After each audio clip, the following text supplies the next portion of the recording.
Okay. Hi, everybody. Welcome again to another great, wonderful Sunday here with us in our D&D campaign of Ages Past. With me, your humble DM, AJ. Let's go around the table, of course, to introduce our players, the second most important part of the game. Kayla, why don't you go first? Wow. Okay. You're on the line. I am. Well, my name is Kayla, and in this campaign, I am playing Valindra. She is the half elf, half tiefling, Pact of the Undying warlock, and she has the cutest little fennec fox as her little familiar, and he's the best. What's his name? Oh, his name is Winnie. There we go. All right.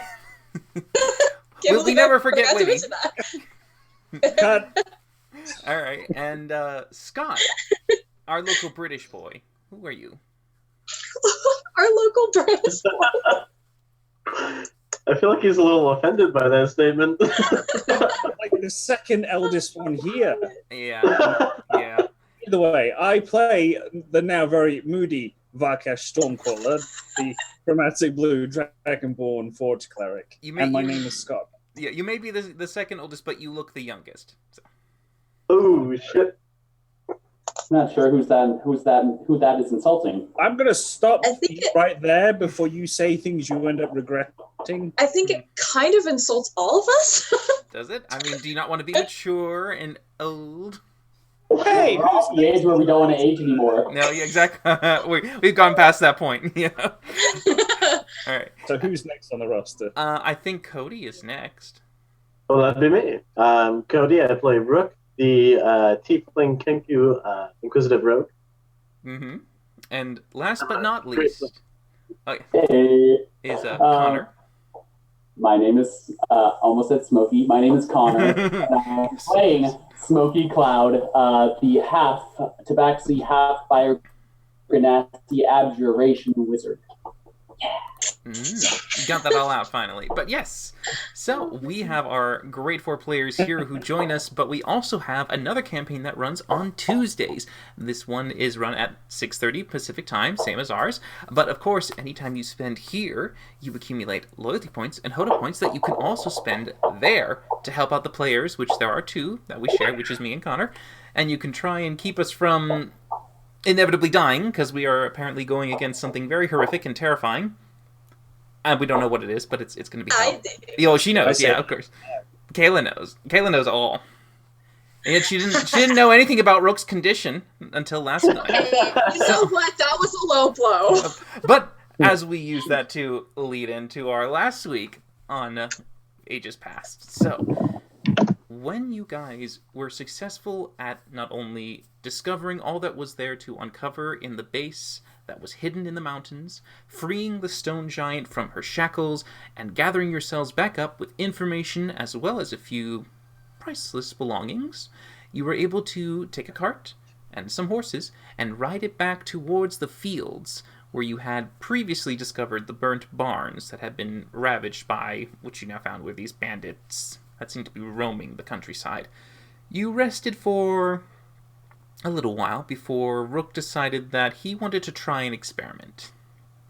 And so, coaxing Valindra into perhaps... The first... Well, the mutual duo of you two going into more, well, questionable actions, you were able to discover that upon returning to this ethereal realm, you were able to hasten a journey.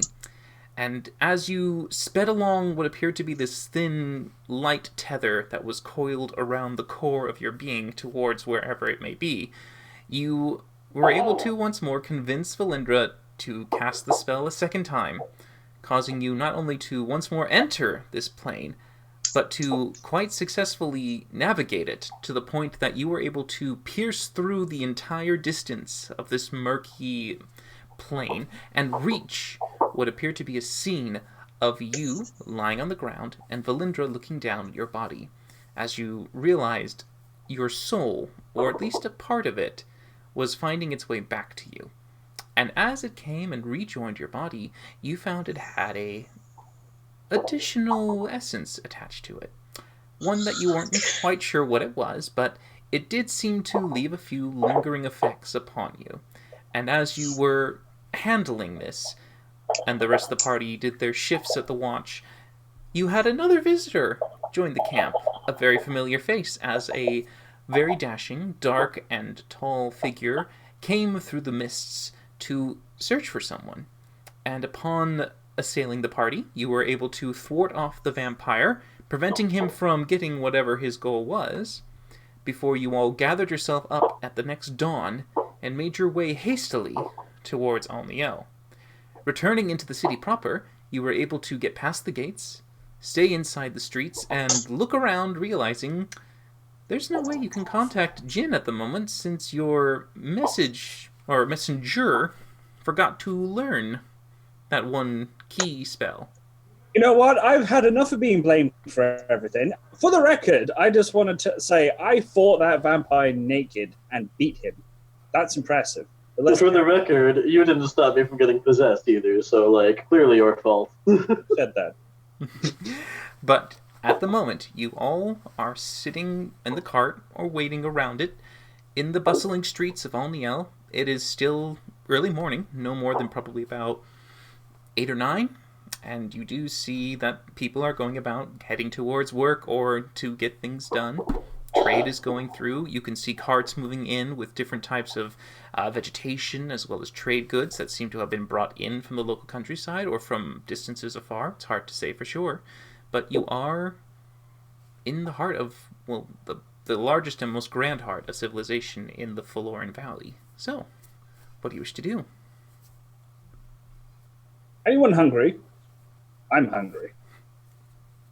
But, Varkesh, do you know any clerics in the city? I know you said that you can sort of fix the little possession problem, but we're going to have to wait until tomorrow. And if we could take care of it today, I feel like that would be even better.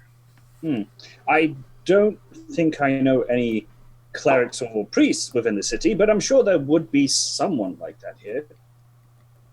You know who knows a lot of people? Lulu. Someone probably owes her a favor too, but I'm not certain I want to take that burden on myself. And besides, we wanted a holy person, not an unholy person. I don't know. If it gets the job done, it gets the job done. You don't get to make decisions anymore, Devil Bird. I get to make all the decisions I want pertaining to me and myself. I'm going to eat you one day. Just randomly pluck you and just eat you. How dare That's kind of fucked up and equally racist as about 90% of the things you say to me. Yes! Well, I did want to take advantage of this freedom in Alniel that we seem to have, and I kind of wanted to go talk to the people at the Golden Lily, because I promised I would, and then I never went back. So. The place with napkins? Yes. I think I need more napkins. Well, it is important to keep promises. You cannot steal their napkins, Varkesh.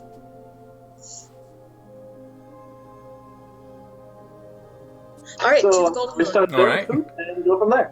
Okay, I'm waiting on all of you. Yeah. So, Golden Lily. yeah, sure. You guide the cart deeper into the city, heading towards the northern part of it, going past the traders district and the craftsmen, hearing them starting to get to the morning, blacksmiths banging hammers, shops opening up. You do get to what appears to be the Golden Lily Inn, the first and grandest of all the chains of the Golden Lily. As you can see, the stained glass windows once more at the front. No light behind it, of course, as daylight has pretty much just, you don't light candles behind, but still, nonetheless, quite impressive to see. As you go, you find that there is a place that you could park your cart nearby and leave your adamantine chains on if you wished. Go. Alright, so you can carry them in with you if you like. I'm dragging those suckers into the restaurant.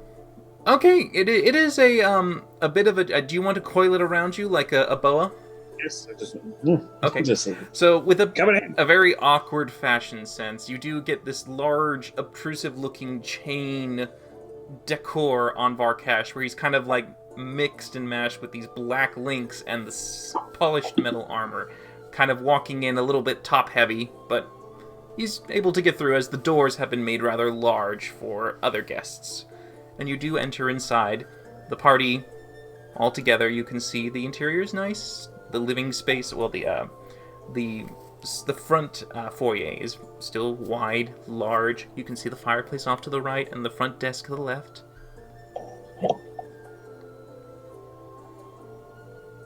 Task. All I heard Is was there- task. Oh, I'll go to the front desk. Okay. Okay. Yep, there are a few individuals that are working there that you can tell that seem to be employed, still wearing the same uniformed colors of that nice golden kind of accent thread that looks like gold itself with a bit of the creamy white, but they are there. And they kind of look at you expectantly as you approach, just waiting for you to say something. Yes, hello. I was supposed to have a conversation with the owners of this fine establishment, and something kept me away, but I was hoping that they might have some time to talk now. Oh, I'll see if they're in. Could you hold on for a moment, please? Absolutely. Thank you. Not going anywhere. Do you have napkins? No. Do you need something? Did you spill anything? Yes, my chains are looking a bit rusty. Could I have maybe a box full of napkins? He's fine. He doesn't need napkins. All right. Excuse me. And you see him move off to the end and start to go to the back looking for the owners.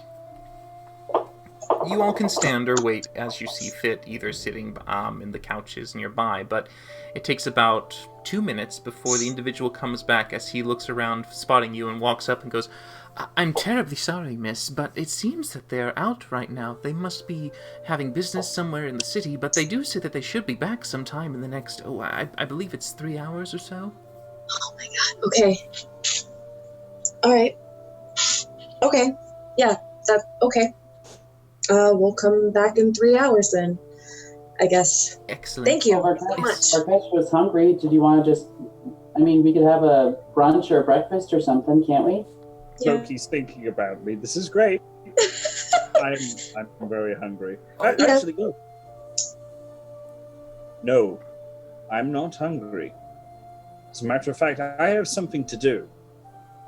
Rook, could you perhaps do a job for me, seeing as you're rather astute and you do have a keen eye for things? You see the man is slowly backing away to leave you all to talk to yourselves. I'm just gonna be like, yeah, you're good. We're okay. Well, flattery will get you almost anywhere. What can I do for you? Could you? I don't know if you're part magpie, so shiny things might be in your racket here. Could you maybe find a jeweler's and buy a nice gem for each of us, exceeding no more on the cost of 150 gold pieces? I could certainly do that. May I ask why? Oh, it's for a little project for all of us that I'm trying to to do, basically, so it will help us in the future. In the meantime, though, I'll be rather busy. I'm going to the blacksmith district. Okay, I'll see if I can find that there. And where would you like me to find you after? Just keep them on you. Bless you. Just. Is she gonna do it again? I don't know. Okay. Just keep the gems on you. I mean, I will obviously return, and you can hand them over to me then. Okay, that's fine. I can certainly do that. Thank you. And then I'm just gonna the chains. What gems? Oh, well, I'll have a sapphire, and the rest of you can discuss that amongst yourselves. And then I just throw the chain over my shoulder and rather pompously walk out the door. Yeah, with the expectant kind of flaw, but instead of it being hot, it's more of like... Swings around me in the face. I'm like, ow! Crossover. Anyone behind the boa flick would find themselves on the floor with a concussion, but yes. Oh god. Most have given you a very wide berth, being a large dragonborn in nature, but also with the fact that you are what appears to be a danger zone around you to kind of not invade. I'm going to have a tattoo saying Kenny Loggins across my chest. It's going to be awesome. But yes. All right. Well, Okay. Well, I've been tasked with this. Do you two wish to come along, or Actually, Smokey, if you wanted me to write down that spell for you, I could do that now. We have I mean, sure. I mean, I think it takes a while, though. I mean, I guess I can get started on it. If you want to go with him, you can. I can just work on it on my own if you can pick out your own gem. Okay, yeah. I could do that. Or, in fact, if you guys want, since I don't think we have another way set up, I could sneak into the Dragon's District like I did last time and try and find Jin. It's maybe good to let him know that we're back in town, but at the same time, he knows we're back in town and he'll expect us to report in faster and maybe come find us. And I, for one, think we could do with a day off. I mean, yeah, but also the big bad mage got away, and now we currently have a map of where all their stuff is, and so we probably want to give it to So we have the map, so we have time. But if the guy moves the stuff before we can react, then won't that kind of make it useless? How do you propose one move an entire base like that? Well, I don't think he's the only one in the organization. I think it might be a good idea to take a few hours, because last time Jin wouldn't let me speak to Sippy's parents, whose names I have forgotten. He is very domineering. Just because of time constraints. So I'd say we could at least take the morning to make sure we get our errands done and everything like that, and then we should definitely try to contact Jin. Okay. Yeah. I mean, you're welcome to go talk to him now and let him know that we're back in town and sort of give him a brief report and let him know that we'll be at the Golden Lily until this evening if you want. That might be nice. I mean, I'm fine with that. Okay. Well then, yeah, if you want to leave the paper here with me, I'll get started on that. And we can go look for gems and you can tell Gindrit to meet us here at the Golden Lily. Okay. And I will go into my backpack and pull out 150 gold's worth of ink and paper and all that sort of thing, and I will hand it to Belindra. Okay. All right. So if you're not coming with me, what do you want me to get you? I'm kind of fond of, have you ever heard of a corindrum? It's sort of a corundrum, I think. I closed my Google window. Oh no. Random, but I'm not there. Random. Just like this random Dragon Ball gem. It's Corundum! Okay, so one sapphire, one corundum, Valindra. Just anything, it doesn't matter. What? But it's supposed to be like all individualized. Of course it matters. I mean, just make sure that it's something different. I don't really know. Well, do you got a favorite color, or? No, not particularly. I don't know. I don't know, I'd never really was fond of a specific color. That's sad. Is that sad? It's certainly at least strange. Everybody usually has something they're drawn to.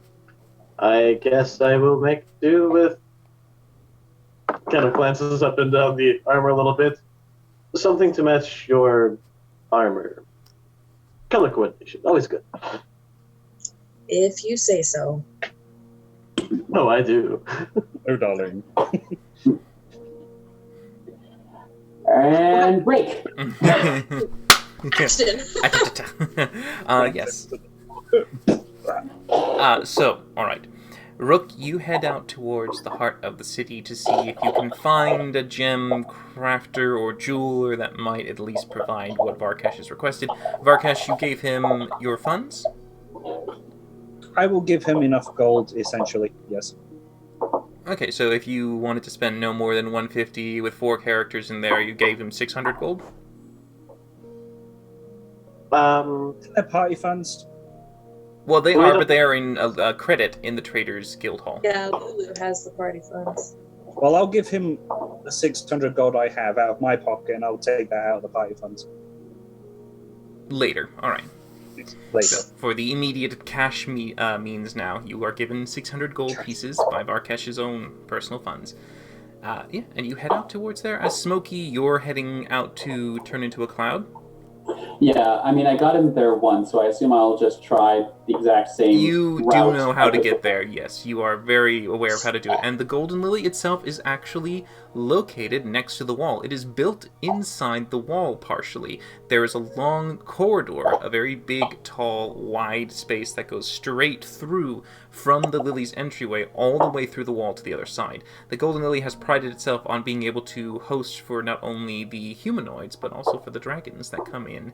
And they like to intermingle the races there. They keep their quality and establishment at such a high level that everyone wants to visit it for multiple reasons. But, being where you are, you could easily step out the doors and assume a gaseous form, and once more drift up into the sky and make your way over the wall towards Jin's abode.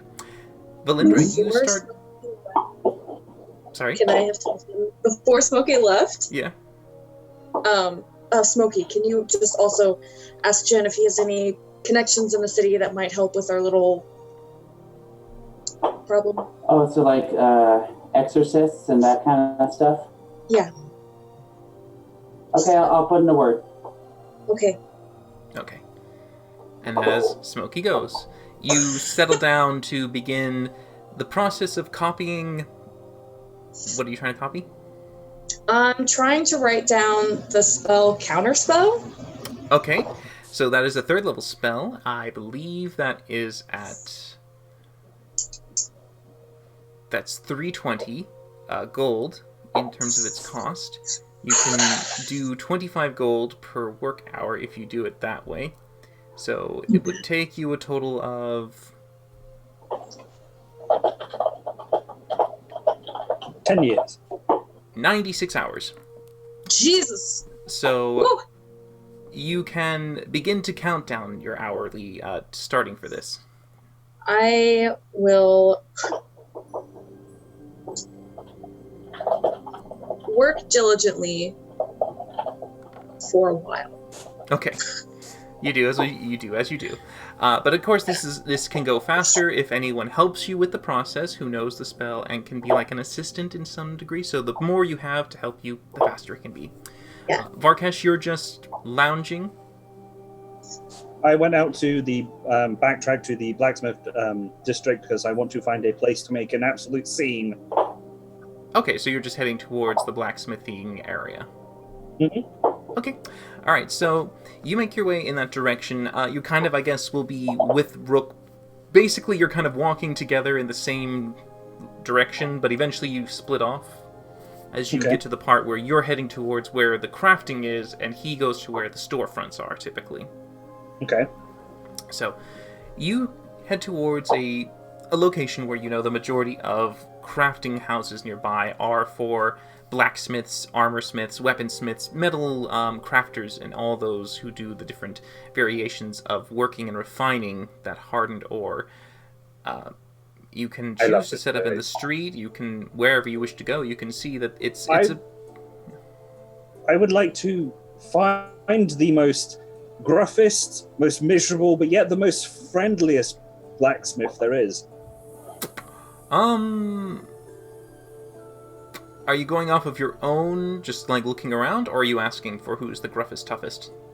Well, I just want to find like a stall that I could potentially talk to a blacksmith and invade and make a complete fool of myself. Make a perception check. Ooh, Oh, yeah. Lord. It'll be fun. Perception 10. Okay. Nice. You see that there's a variety of blacksmiths that you could choose from. You see what looks to be a hardened old individual. You maybe think age could perhaps make him a little gruffer and more grumpy, but then you also see off to the side what appears to be a big, large, muscled man who looks to have intimidation from size alone. You can also see what appears to be another creature. This one doesn't have a human feature. It seems to have a bit more of what you could associate as reptilian. But you examining them a little closer, they look more like a lizardkin than you would say a dragonborn. I will go to the lesser species, which is the lizardkin. Okay, you make your way towards that one. You can see that this particular individual likes to craft a lot of unique things into their blacksmithing products. You can see that there are different, more crude shapes and tribal different designs and bits of bone and other accessories added in, but they seem to do what they do. It's an exotic taste, but they are constantly working out what appears to be an anvil, just kind of tinking out a tiny little shape that they're going to be applying to something bigger. Hello, little wall climbing friend. The thing that I cannot do yet. Well, as you do say little, he does look up at you. His neck is very long, and he kind of gets to the point where he's about 6.5 foot, so he's not too tiny, but compared to you, he's a little smaller. But he does kind of look at you for a moment, his head doing that weird little arc, then tilting and putting it down, going, "How can Sisk help you?" Sisk. Sisk. Sisk. That's an amazing name. My name's Varkesh, by the way. I was wondering, would you be willing to rent out some workspace for me to work, essentially? Make a persuasion check. I'm getting wrapped up in my own wires here. Persuasion. Okay, it's not that bad, not that bad. 13. Yeah. Okay, he kind of looks you up and down a little bit, unsure, then he kind of taps your breastplate for a moment, goes, "Your work?" My boobs? Oh, the plate. Yes, that's all me. The muscles too. He looks around and goes, "It's nice. It's good." It is. You can't have it though. Sick don't need. Sick just appreciate quality. Just clarifying. You want work how long? 1, 2. I don't know. It will take maybe a little bit of time. Hopefully not too long. Not specific. You're talking to the wrong type of kind of. I love him. 1 gold per hour. 1 gold per hour. Just 1 second, seeing as I've given all my gold to Rook, feeding bloody bird. I'm going to check my bag of holding, because I can't remember what the fuck I have. I will then pull out from the bag of holding a gold ring, and I will give it to him. And be like, would this be enough for an hour? He'll look at it and assess and goes, "More than enough, thank you." And he puts it away slightly. Excellent. And I will remove that much later. And I will proceed into the space that is allocated, and I will start stripping off my armor, and I will place it on the ground. I will take some ingots from my bag, place them on the ground, and I will place my daggers on the ground, and I will start my work. Oh, and the adamantine chains. Alright, you do see that he is watching you intently. Sisk has kind of done a very weird little perch up nearby, kind of on like a bit of a benching kind of like thing to the side, and he's kind of like hunched over, looking at you. Neck is kind of like craning like a bird a little bit, just kind of watching you, peering He's around. sitting like a parrot on a perch. A little bit. He's got like the hunched legs going on. He's kind of just looking over, trying to get a good peek at everything. I'm just imagining like a wiggler head from Monster Hunter at this point. Are you okay? I mean, are you really curious? Do you want to watch? I mean, I have no problem. I watch from here. Okay. Very well. Then I will place all the adamantine down, and I will then cast Fabricate. Alright, that is a 10-minute cast, and Yes. you can... What are you doing? I will adamantine plate my armor. I will create... what was it that you wanted? Was it half plate? Chest plate? I can't remember. I think it was this Breastplate. Breastplate. I will make a breastplate out of the steel ingots, and then also fabricate the adamantine onto that breastplate.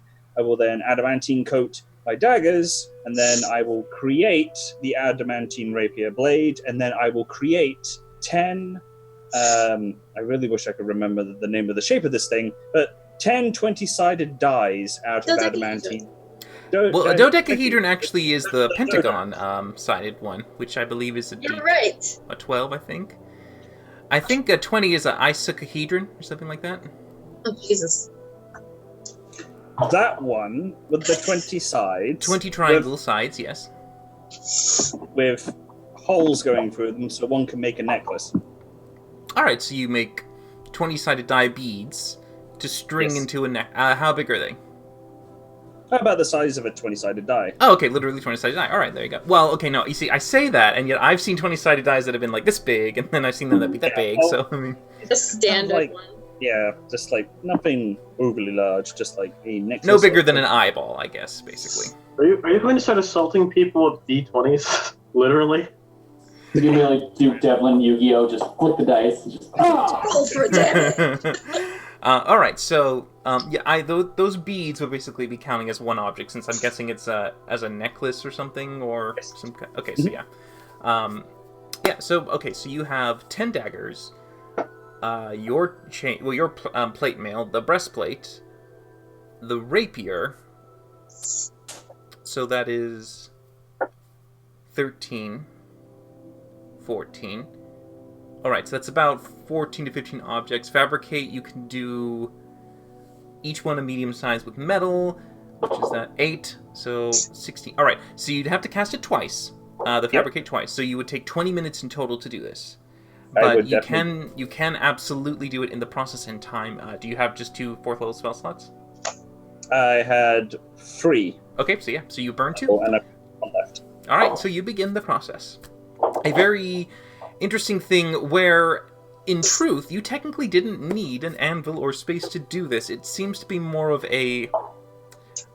I guess more of like a relaxing environment for you, kind of. You've been used to crafting and creating so much in a blacksmith before. That's been your bread and butter for your entire life. So being nearby in the vicinity, you kind of almost begin to draw some of the elements around you to be a part of the magic. So sometimes you begin to see that as you fabricate, some of the tools kind of get off the shelves, and you see that they actually become part of the magic itself as they bend, twist, and break, and you can see that the magic just stretches the adamantine out into a long, thin sheet that it then eventually begins to coat and layer, and you can then see the floating tools come in. They start banging all of it in just to try and get it as solid as possible. As you can see, the magic then heats up the metal to kind of make them fuse together as your plate becomes encased in this darker metal that has now coated the outside. As another steel breastplate becomes to take shape, and then another sheet of adamantine seals onto it. This entire process is miraculous to see, as it kind of is this weird floating spectacle of miraculous objects just floating, moving, and working without anyone having to command them, except for you standing in the middle, focusing with your holy symbol as you become this epicenter of this kind of weird cosmo of stars and lights from just the sparks and these flying objects, these meteorites of tools. Really fantastical. But it's brilliant enough, and Skeeks is just staring at you, just watching you intently as to what the hell this is. This was not exactly what he was anticipating, and you can see that there are onlookers stopping, turning, and looking. You have a few people just like peeking over. Little kids have stopped in the stairs. Some of them are watching, laughing, ooh and ahhing. A few try to like hit some of your objects here and there to try and see if they can like tap them. Like when you see bubbles flying in the air, they try to pop them. There's this kind of on interest to do that, to be a part of the spectacle. But it lasts for 20 minutes as you begin the 2 continual casts, and you finish off, and as you do with each one, you can see that Skeeks is just kind of leaning in and wanting to slowly sneak by and kind of touch it, just kind of to see what it looks like, and he kind of is a little curious. He's starting to pick up some of the objects and looking at them, expecting the quality. I just redoff my now pitch black adamantine armor and just like admire how when the light reflects off it just the right way, it almost has like a dark green hue. And I start picking everything up and start putting it in my bag. Skeek's just looking at it going, How you do this? How you do this?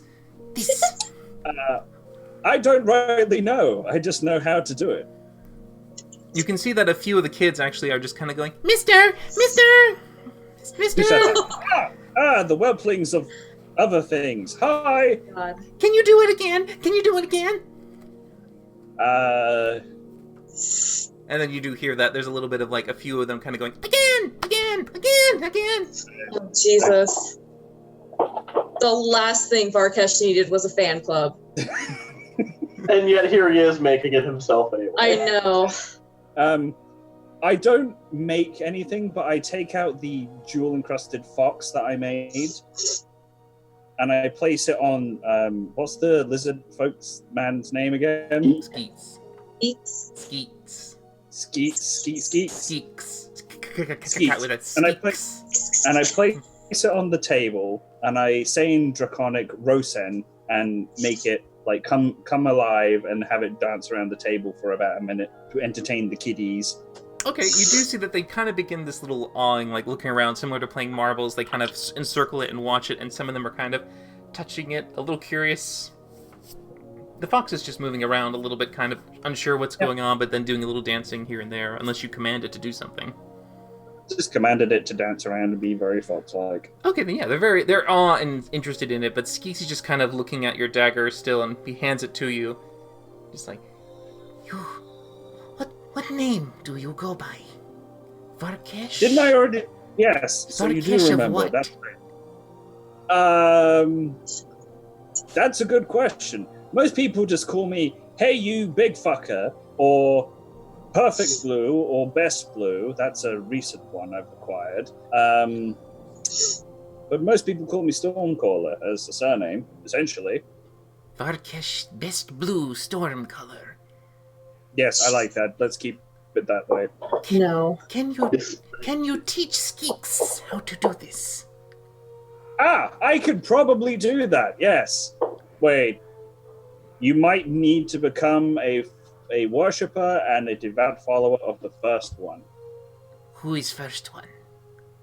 No, you don't know about the first one. That's great, because neither do I, really, fantastically. I would have a brochure, but I don't actually have any with me. And I show him the amulet, and I'm just like, this guy right here. He does take it and kind of looks at it going, it's a little bit of like a, kind of like choke it around your neck. Just lean down. But he's like, okay, steady. First one. Yes, very, very powerful.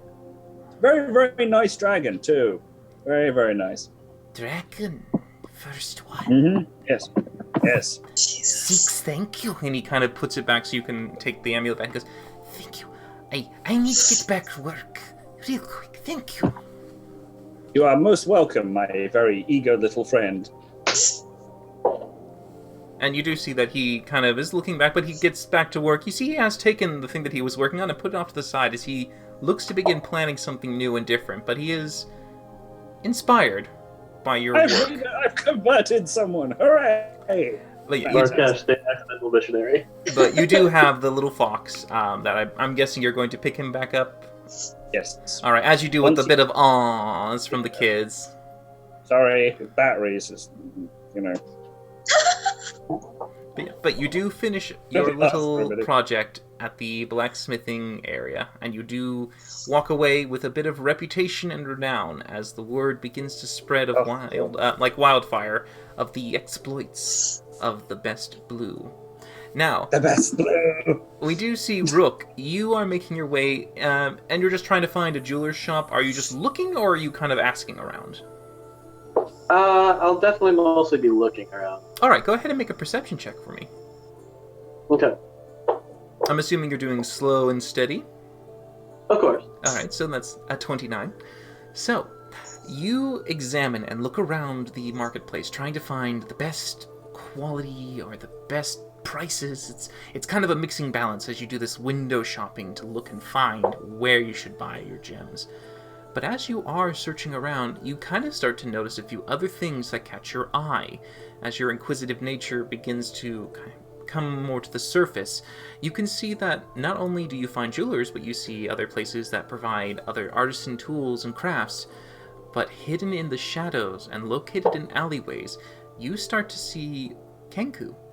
More of the actual variety that you have been familiar with before, but the thing that strikes you odd isn't the fact that it's just Kenku in general, but it's the fact that these Kenku are watching you.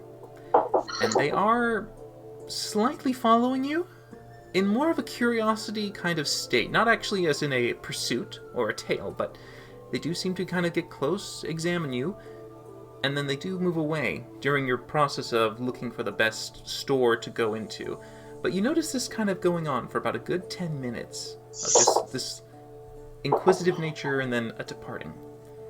you do eventually get to what appears to be, you think, the best shop. It has not only a good quality storefront and it has a lot of gems, but you can see that they are mostly set separately as actual gems, either for trade or for craftsmen to buy and to then implement into weaponry or jewelry. So they seem to have a good selection of just raw cut stones. Exactly what you and Varkesh were looking for. So you walk inside, and inside you can see that there is a light-hearted individual, a little woman. She looks to be maybe in her 70s or 60s, so she's got gray hair, but it's still got a little bit of color left in it. And you can see that she's kind of a little plump and a little jolly, but she's kind of sitting near the back, just polishing what appears to be a tiny other smooth gemstone. You can assume it could be opal or a moonstone. It's hard to tell, but it's a little white with some shimmer to it. And you see her just kind of humming to herself as she's just going... Cute. Okay, I'm not even going to approach her initially. I'm going to first try to look around and inspect and find some of the most reasonably priced gems in the area that are also relatively pure. Make an intelligence check. Okay. 20. Ooh. Alright, so as she is humming, you kind of do your little looking about, but then as you check about, you can see that there are a good variety of gems, and some of which actually fit the bill perfectly. You see a sapphire that you assume might be anywhere from around 100 to 150 in value, something like that. You can see what appears to be something similar to the gem that Smokey described. You're not very familiar exactly with each gem's name. You just know it kind of looks like this from the way that he described it and from what you kind of can best guess and remember. And you also see what appears to be a very nice, solid black gem. As opaque as the night itself, but polished with a nice shine. And you pick that up and think this might be suitable for Valindra. And you gather your selection along with your own gem choice. And as you are kind of in the middle of this, you do see that the humming stops. She goes, "Oh! Oh, dearie me! I'm so sorry. I didn't see a customer." As she kind of pops it down, and you see her kind of getting off, and she makes a little... I'm just kind of like... towards you going, little hand thing. It's like, it's fine, it's fine. I was... "How can I help you? Are you looking for something specifically? Can I help? Anything you need?" Well, actually, I do believe I found exactly what I'm looking for. Real quick, could you confirm for me, though, is this... I hold up the one for Smokey. Is this Corunda? Oh, no, I'm sorry, dear. No, that's not that. That there is what you would call a bloodstone. It is more commonly referred to that, but no. Corundium. Let me see if I have any of that. And you see her just kind of moving off to the side. She has this very specific nature where her hands kind of go off to the side, and she makes these very tiny steps of...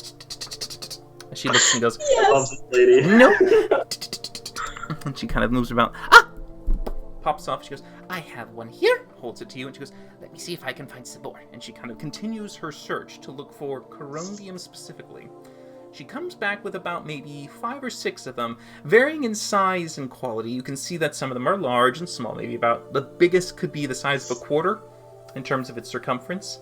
And you see some as small as a penny or a dime, nice and tiny, and a little kind of pointed gems and different looks, ovals, square cuts. Okay, So I'll she set the looks- corundum there, the bloodstone aside for the moment, and kind of look through the corundum that was brought over, and try to determine which one fits what I'm looking for best. Make an intelligence check. I suspect this one might go as well, but we'll find out. 14. Well, from the ones that you have collected, you see that the closest, probably just to match all the gems that you've already selected, all have a circular design in nature. So you kind of put the rectangular to the side, and you kind of get the, what you assume is the middle ground one. Not too big, not too small. Should be right. Okay.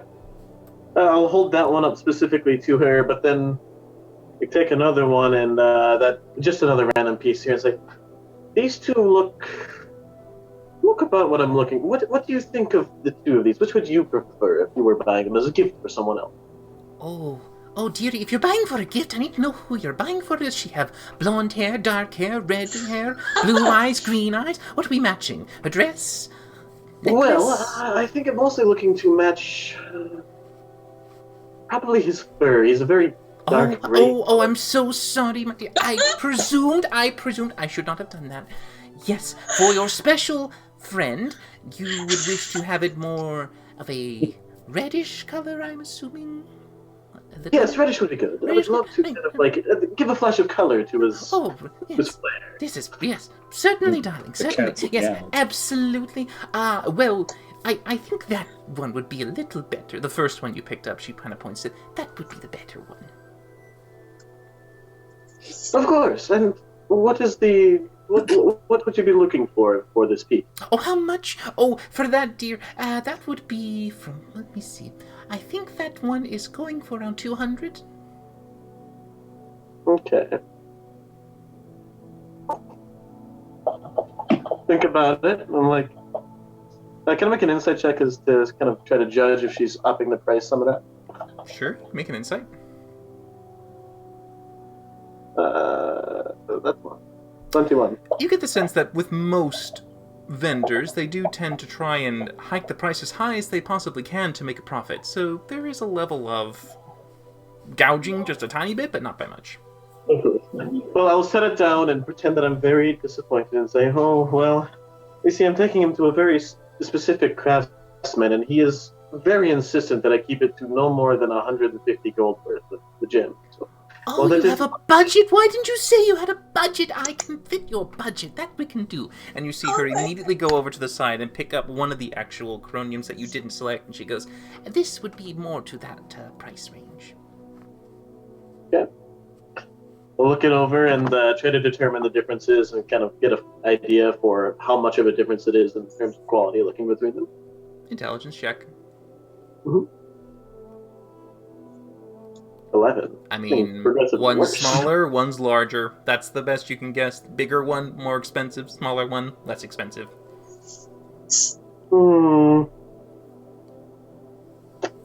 Okay. Well, these ones they're certainly what I'm after. I set aside everything except the Quran and kind of look between the two, and I'm like, I mean, was there any way I could get you to come down just a little bit on the first one? I am purchasing all of these, but... Oh, well, okay. Come to my counter. Come here, dearie. As she kind of walks over and just kind of makes her way as she once more gets to it and sets her hands down and goes, let me see the gems. Let me see. And she puts them at each one. She goes, oh, lovely. Exquisite. Oh, beautiful. And she kind of puts them all together. Ah, I see. Let's see. So for all 4 of these,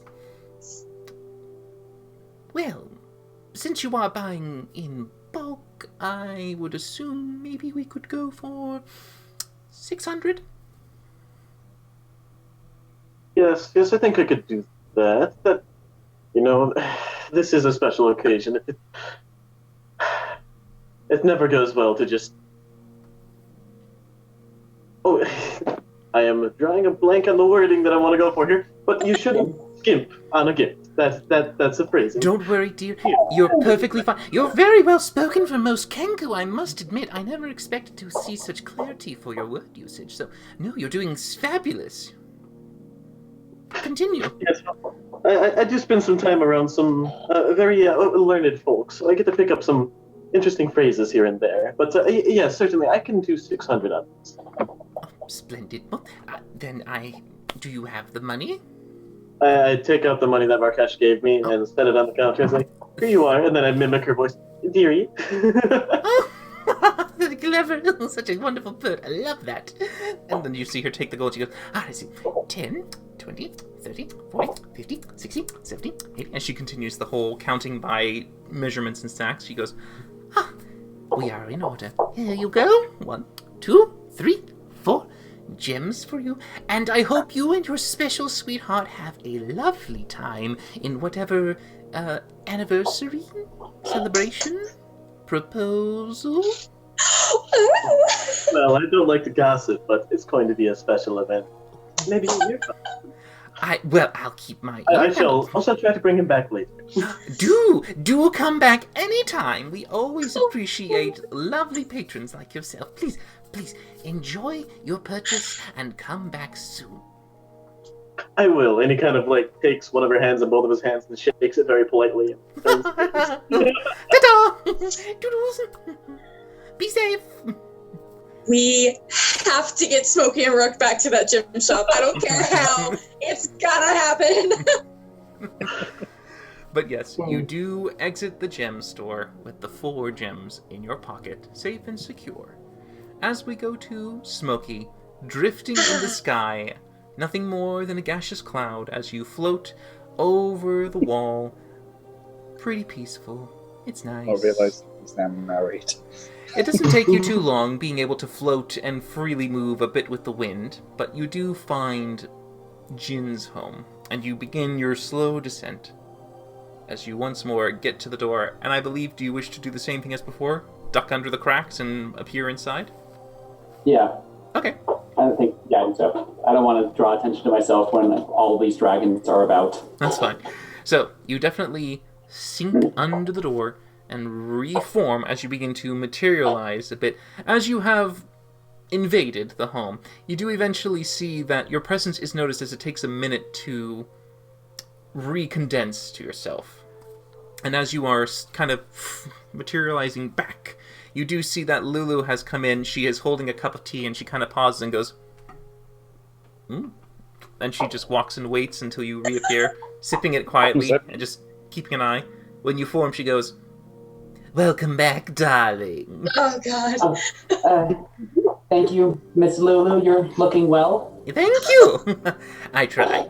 Now, might I ask, where's the rest of your friends? Well, there's a little slip up in communication, so we need to have Jin escort us back into the district. Ah. Is he in? Yes, I think he's in his study. Oh, okay. And just so you know, we were able to complete the mission you gave us. I don't think there's going to be any more of those farm burnings or kidnappings, at least for a bit, but we're going to talk it over with Jin. Ooh, fabulous news, darling. Fabulous. Did you bring anything to show proof of this? I did not, but the others, I think, will be able to show some proof, and plus we have a whole lot of evidence. Apparently it was part of a much bigger scheme. It wasn't just some brigands, it was actually a whole association. Ooh. Smokey does have the map. I probably would have actually taken it so I could give it to Jin and have them possibly start acting on the hideouts. Well, that's fine, yeah. But yeah, she's just quite intrigued. Ooh. Stumbled into something big, did we? I like the sound of that. No, not unless you're into combining innocent people with monsters and animals against their will. Well, darling, if we didn't have monstrosities and my tongue is twisted. What's in that tea? I don't know, but it's good. But if we wouldn't have these troubles in the world, we wouldn't have need for adventurers like yourself. So, though they are horrible, at least they do, keep the roof above your head. I guess. Well, in any case, I think I better go find Jen. Thank you. And go. She kind of is watching you as she sips her tea and then eventually continues where she was going. You do eventually go into the study. As you can see, the door is slightly ajar. I'll actually listen before I knock. Do I hear anything, any voices or anything? No, it's pretty quiet. Alright, you do hear the... What do you want, Lulu? Oh, no, actually it's me.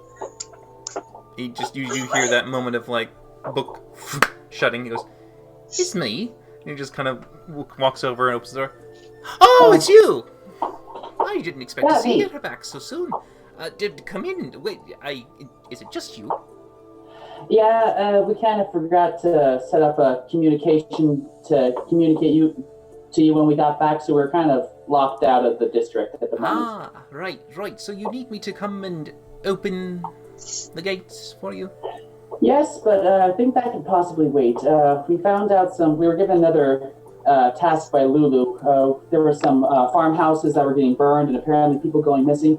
And we found out that apparently it was part of a much bigger organization. At this point, I'll call it MAP. So we found a hideout, and there was a very powerful mage, and he was overseeing a location where they were combining to kidnap people with these monstrosities and aberrations and just animals and just making really, really scary stuff and stuff I didn't even really know about. But apparently they have a whole, and I show them the map, all these different hideouts, and one of them, the powerful mage, did get away, so I'm worried about possibly them moving their stuff before we can act on it. So I don't know if your family has enough power to mount an immediate investigation, or I think this thing is of the essence.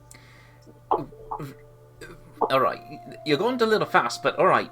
So I was there for when you were going off to discover what was going on. So you solved the solution, found the culprit, and it got away.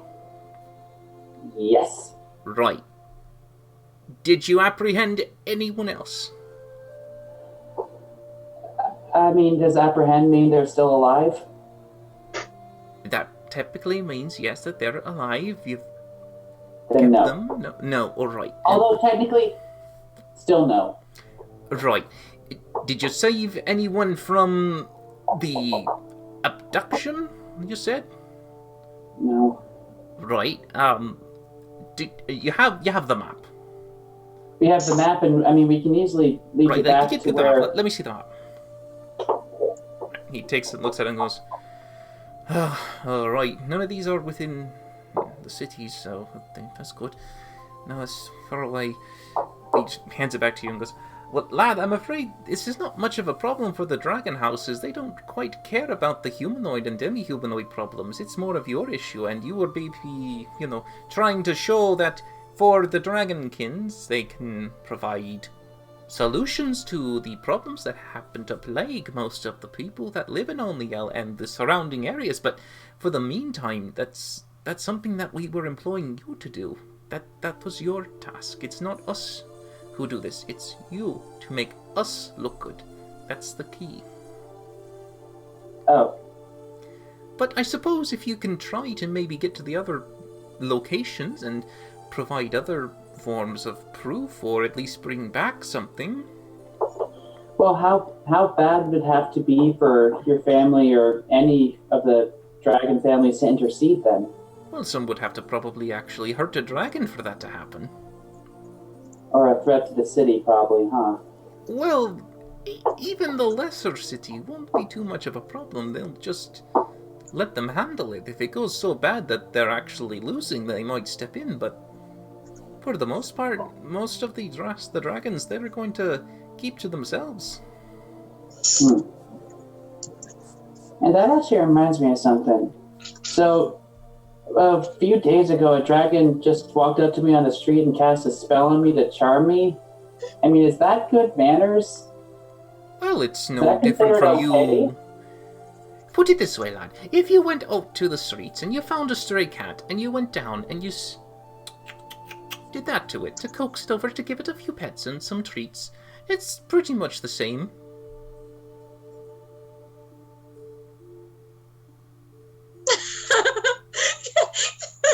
He looks very offended. He probably should. He just got compared to a non-sentient I mean, animal. if a human goes to a cat and a dragon goes to a tabaxi... The difference is sentience here. Just saying. Okay. Okay. Okay.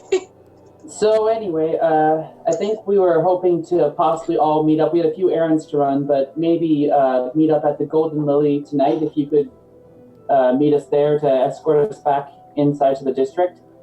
Right. Any reason why you're taking so long to just come back? Well, we had a couple of us had some projects that we wanted to work on, and apparently Belindra has some friends at the Golden Lily that she wanted to meet up with and talk to. Right, alright. Well, I'll... when the sun has set, I'll head to the Golden Lily. Does that suit you? That sounds great. Right. And by the way, I'm allowed to leave the district, right? I don't need to...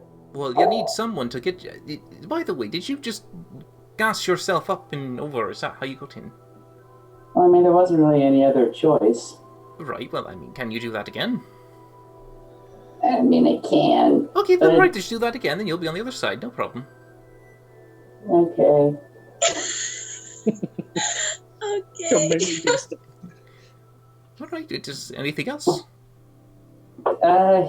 I mean, I don't know. I mean, is there anything else, anything that's happened that you want adventurers to know about that are in your employ in the past day or two? Well, we can discuss other matters when you've got all your friends back. Don't think there's a point in repeating it multiple times. Okay. All right. Oh, there's one more thing. We're worried that one of our number, Rook, he got possibly tainted by some necromancy stuff. We're wondering if you know any healers or clerics that are powerful enough to sort of remove a sort of taint or something like that. Maybe an exorcism sort of thing. To remove a taint. I knew you were gonna. I mean, I don't know if that's a technical term, but I mean, he's a little oogly boogly right now. Right. That's well, my friend. oogly boogly or taint either way, I'm not entirely sure about all the clerics that exist in the common district of Alniel. You could try the temples, depending on which deity you prefer to go to. Or is this like a taint on you? Is who's tainted? No, it's Rook. Rook. Does Rook have a deity? I have no idea. Well, you could always ask Varkesh if he's able to do it, but I don't know necessarily all the happenstance that goes in the temples. Okay. Well, then I'll see you tonight then. All right, I'll head to the Lily. All right, thank you very much. And All right. As you head out, you once more begin to assume the gaseous form, and cloud your way. I probably wouldn't have. It lasts for an hour, but I probably wouldn't. It probably took longer than that. Do you think? What do you think? Oh, the conversation to get. So if you hold There and concentration and just keep doing it instead of burning the spell slot again? Yeah. Oh, yeah. You could easily cool. go there and back within an hour. Okay, I didn't know how big the Dragon District was. Okay. It's quite extensive, but it would take you probably about 20 minutes to fly over and just to kind of do an aerial drop to get there. Okay. And then I will head back to meet up with Valindra, and if we come to that. All right. Keeping the concentration on your spell, you once more gaseous form out and up away. Valindra, you are copying your spell for about an hour. Yeah. Or do you want to continue copying until you believe the owners of the Golden Lily return? Well, I wanna be copying the spell, but I wanna just kind of like keep an eye on the traffic and see if I see the owners or anyone else. Okay. Make Make a perception check with disadvantage, since you're kind of doing like a multi-task of looking. Why do you do this to me? Four. From the time you just glance up every once in a while. You don't see either of... Well, at the moment, you only know one. You've only seen Sippy's father, so you don't know exactly what her mother looks like. You assume she's a gnome, but at the moment, no familiar face or person comes in. Okay. You all do make your way back. Rook, I need you to make a perception check for me. Got it. Let's do this. Okay. So you notice that as you make your way around, one of the Kenku that was observing you earlier does seem to, in a distance, kind of make almost what looks to be like an intercepting point towards you. However, you don't get the sense of malicious or anything nefarious, but you do see that they are holding an envelope, a tiny piece of paper that as you walk by, you see them turn their hand out towards you to grab. I will reach over and try to take it without making, in such a way as to throw off anybody watching. Yeah, that's fine. Yeah, it's pretty quick and easy, and you just get the hand off real quick as they continue walking away, and you make your way towards the Golden Lily with the... Do you open it? Yeah, I'll flip up my hood and try to sneak off to somewhere that I believe is relatively hidden before I open it first, though. Sure. So you quickly and quietly go off to the side. Knowing your stealth, you're pretty quiet and you're out of the way. And you pop open the letter. It is written in thieves' cant. And you're able to decipher it very quickly. it seems to have what appears to be a general request that your presence be brought towards the local court, and that a representative will be able to meet with you in 1 hour at the Red Wine Inn. Okay, Red Wine Inn. Got it. I will, after reading it, I will take the note, kind of shred it up, and do I have anything I could use to light it on fire? Jeez. Do you have anything to light it on fire with? Excuse me, buddy, you got a match? I do actually have flint and tinder, so just spark it up real quick. Yeah, sure. You just kind of like hunker down and before eventually it catches, and you do see it just kind of begins to ember. And yeah. All right, so I will actually definitely make my way over there here shortly. It was the red what inn? Red wine. The Red Wine Inn. You don't know where the Red Wine is. Yep, I will actually take a moment to go ahead, find someone around, and just first want to say, hey, could you point me towards the Red Wine Inn? You do stop an elf who does seem to kind of look at you and is a little curious at you being able to speak so eloquently, but they go, yes. Down that way, close to the gate, 2 blocks north. Can't miss it. Perfect, thank you. And I leave, just leaving him very confused.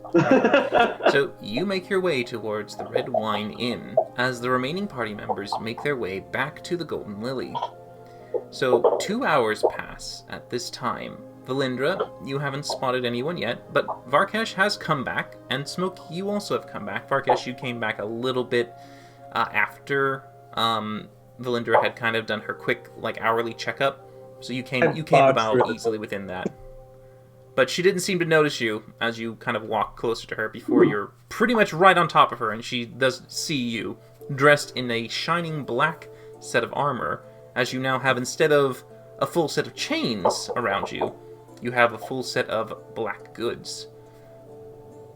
What's up? Oh, Wow, that black's really slimming.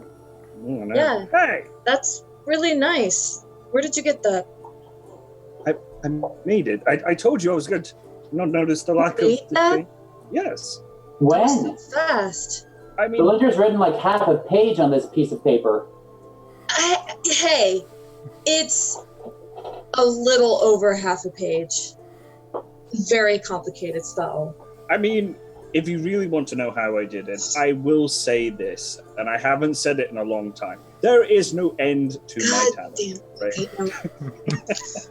But I have Christmas presents for all of you. What's Christmas, you ask? I've just made it up. But still, I have given it to you. Okay. Ah, right. The gifts. I promised gifts. I must give them. Okay. And I open up my bag of holding, and I just, right on top of the paper that she's just working on, just unceremoniously just boom, drop this chest plate of adamantine, this black chest plate straight on her, and be like, hit it really hard. Go on, go for it. Pong. It's oh, you smudged the ink. No. I just just wield my mace and swing it over the top of her head and actually smack the plate as hard as I can. All right, it's a very solid ding. Vibrations to my forearm is horrible. Is this my present? Ta-da! Yes, it And I'll is. put it on.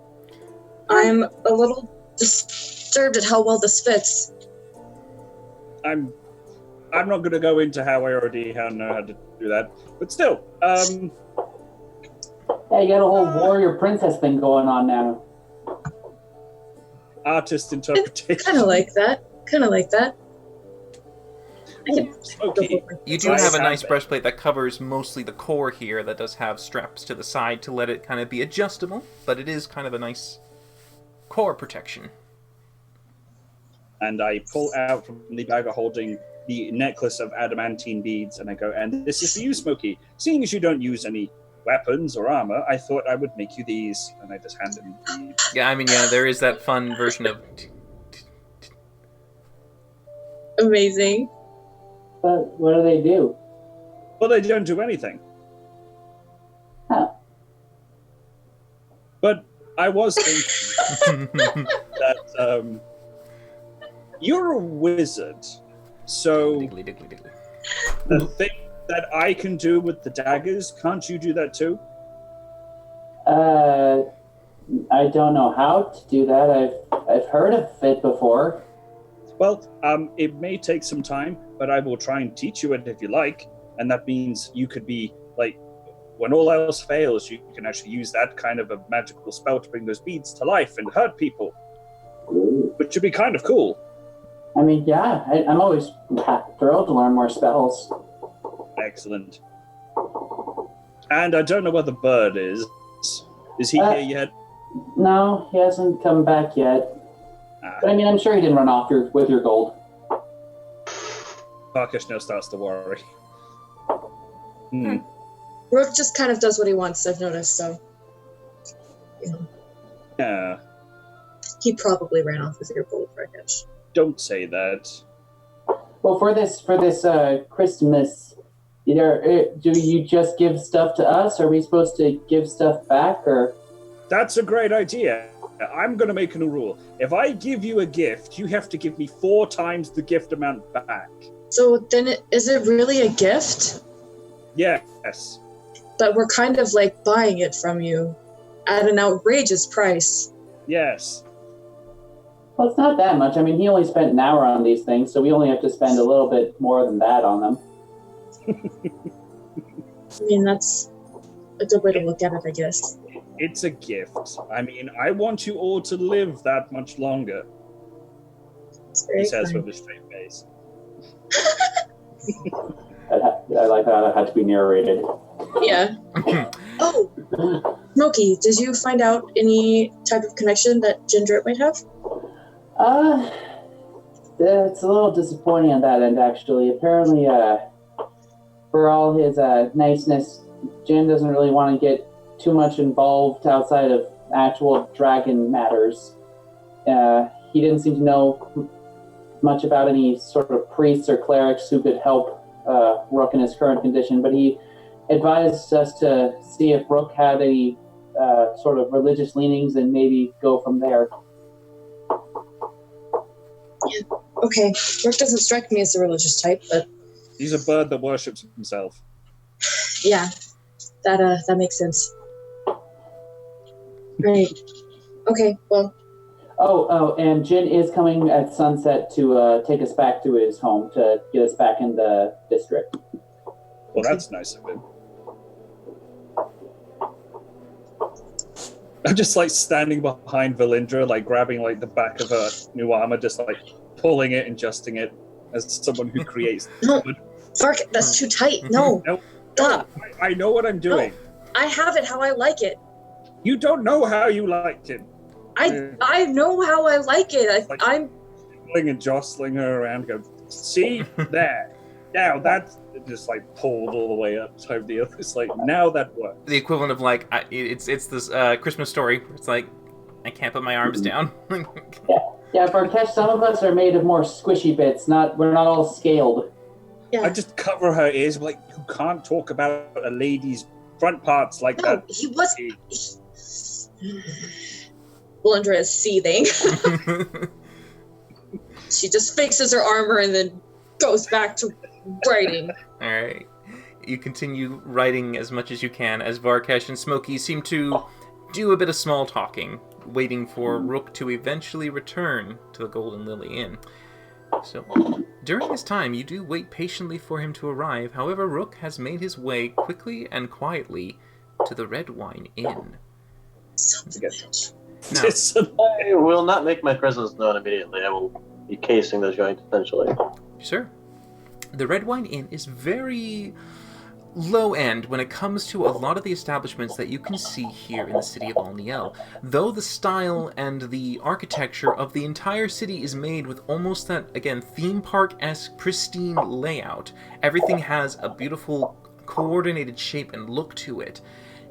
it in of itself doesn't have as much decor or pomp and circumstance around it. You can see it's rather plain on its front. The interior you can see through the windows also seems to be rather simple. There seems to be wood floors and a few tables scattered around the place and a bar just to the side. Nothing is like bustling, there's no bards, it's just a quiet, almost like a place for someone to go to if they wanted to either drown their sorrows or find a quiet place to drink. As you enter inside, you can see that as you look around, there's maybe one or two patrons just quietly sipping their own drinks, keeping to themselves, wanting to be left alone for the most part. But none of them seem to look up at you or either be interested in you. The bartender, of course, does give you a quick glance. He seems to be just a normal-looking elf. Probably, you can't tell age. They're very hard to distinguish the age of an elf. But they do have nice black hair kind of sweeping to the side like wings. Little black fluffs there. And you see him just as polishing a bit of some glasses, putting them off to the side, going throughout the process, being quiet and courteous to his guests. Okay. I'll approach the barkeep. Okay. Hello, could I get a room for the night, please? Fucking what? I'm sorry, we don't do rooms. This is a drinking establishment. That was right by me. Not much of an end then, is it? Alright, No. an ale then, please. An ale. Whatever you offer. You see him just kind of sighing as he goes off to the side and looks to try and find some version of what you ask for.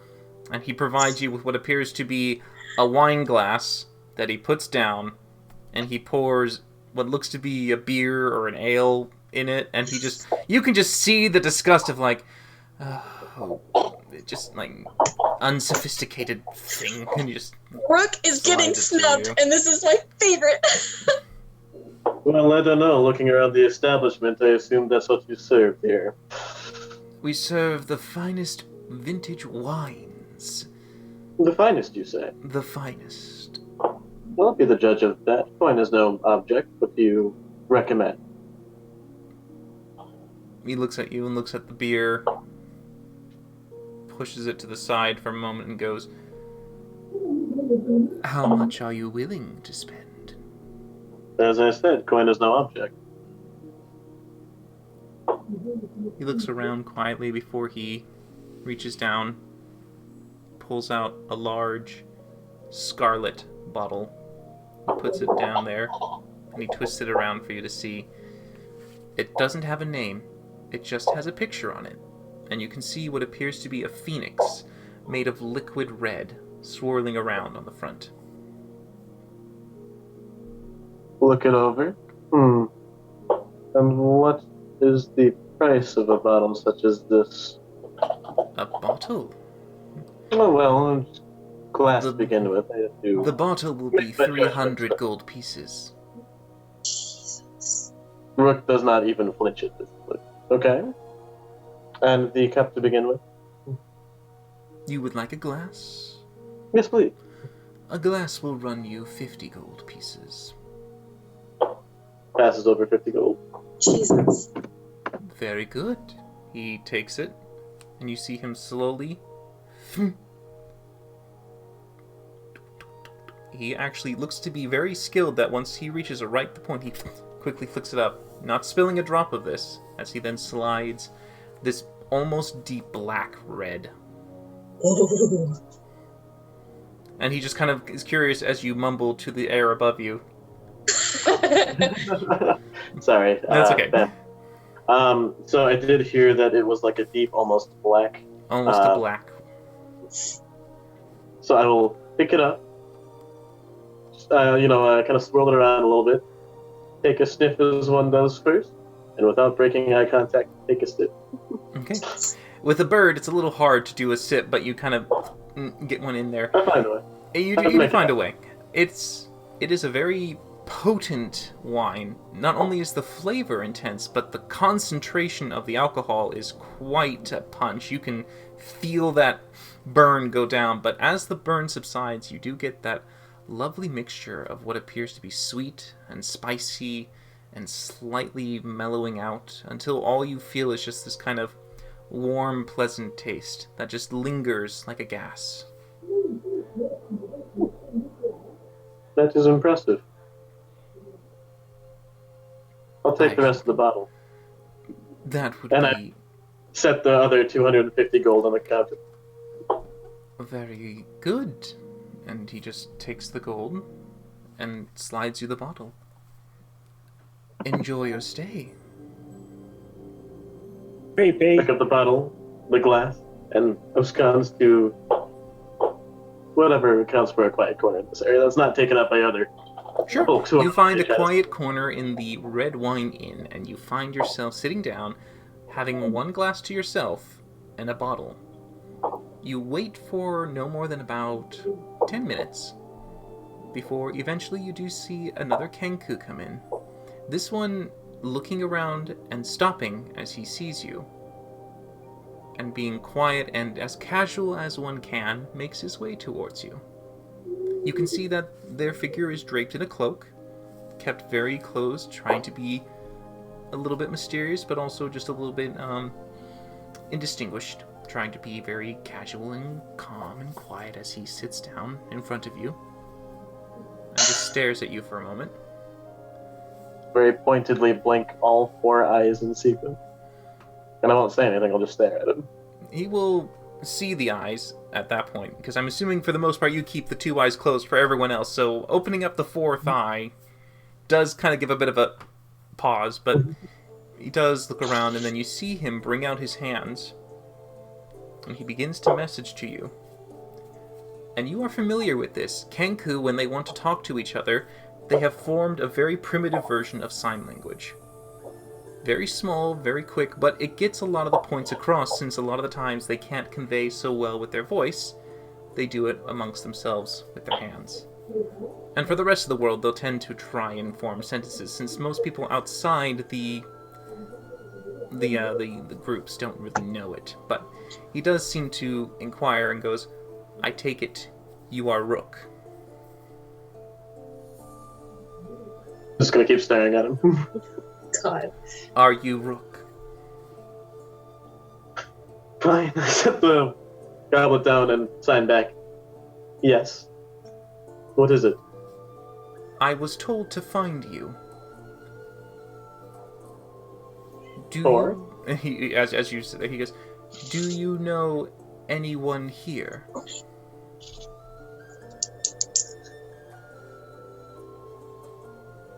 Define what you mean by here. Is in this establishment in the city? He nods as he looks around the room and gestures towards, "Are any of these people your friends?" I don't think that's relevant. Say what? I respond, I don't see how this is relevant. He just looks around. "Are any of these your friends?" No. He nods as he sits and waits for a moment. He asks, "Can I drink some wine?" Do you have a glass? No. Go get one from the barkeep.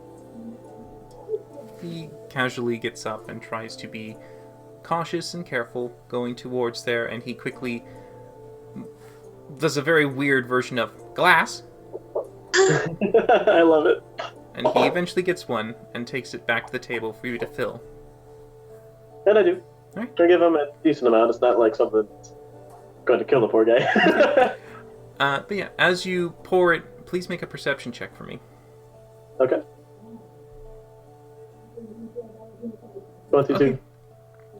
You do notice that this is a quiet inn, and, well, not much of an inn, but you do see that as the door is opened once more, a tall, dark figure comes in, cloaked as well, but this one does look around and does see you in the corner.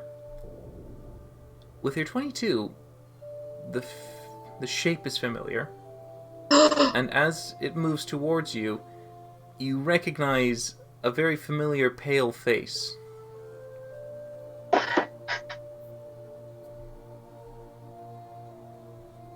Who is it? You have a brief second if you wanted to do anything. It's something you've seen before, and you fought it not a few hours back. Oh, okay, of course, it's this guy. I You're will immediately be standing. Well, no, that would not do well in this environment. I'll kind of start, but then settle back down, glance to him, and say hello again. You see, as he comes in, he smiles slightly at you and goes, "Hello. May I join you?" I don't see as my opinion on the matter would change anything at this point. Please sit. He sits down quietly, and you see him look at the Kenku to his right and goes, "Thank you. Would you please keep an eye out for us?" The Kenku immediately stands up and goes away, heading outside. Wine. He He left leans his glass. Someone may as well enjoy. He goes, "Ah, it's a good vintage, though it's wasted on me. I care not for that. You and your friends have caused me quite a bit of grief." Only in response to you trying to do the same to us. "You don't know what I'm trying to do you?" No, you haven't exactly communicated it. What's with the whole grabbing and biting and attempted homicide and all? "And your friends have been quite a nuisance to my mission. I wish to propose a trade." What sort of trade and under what grounds? "Well, it's a simple one. I need something that you and your allies have, and I have something that you would like."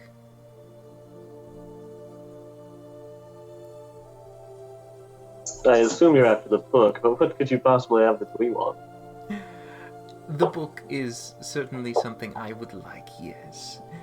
And I would wish for you to give something as well, but what I have to trade is someone you're very fond of."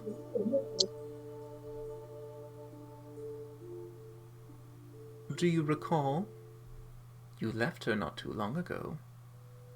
There aren't many that would fit that bill. He kind of smiles a little bit. "Yes. Though this one in particular is an individual you've seen...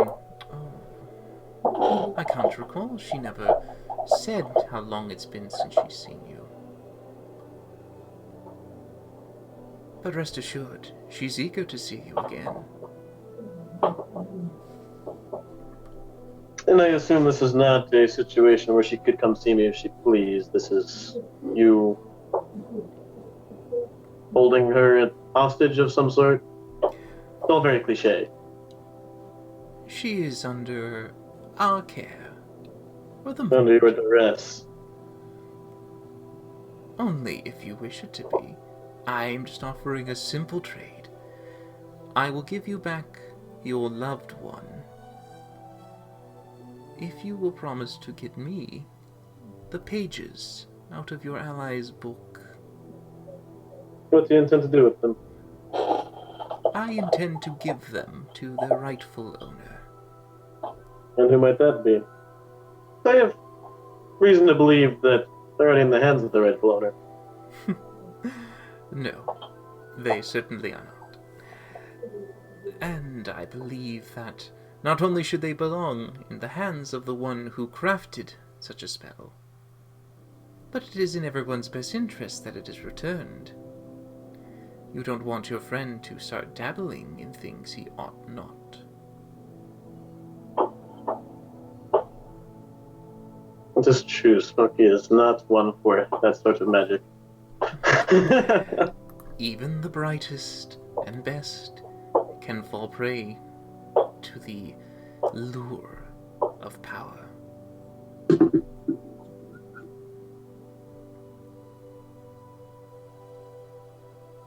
I'd like to look him up and down and try to make an insight check as to how honest he's being that he has this person. Sure, make an insight check. Kayla's ready to burst. Alright, 24. He seems to not only know, but he seems very confident and cocky that he has exactly what he claims to have.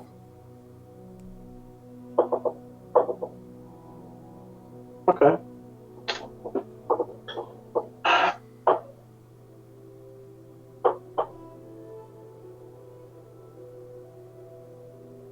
I will see what I can do.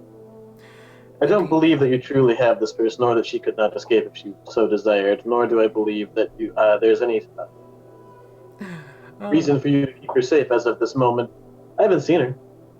Could be lying out your ass. Indeed. Until I see proof, and I mean proof of a living person, you'll get nothing from me.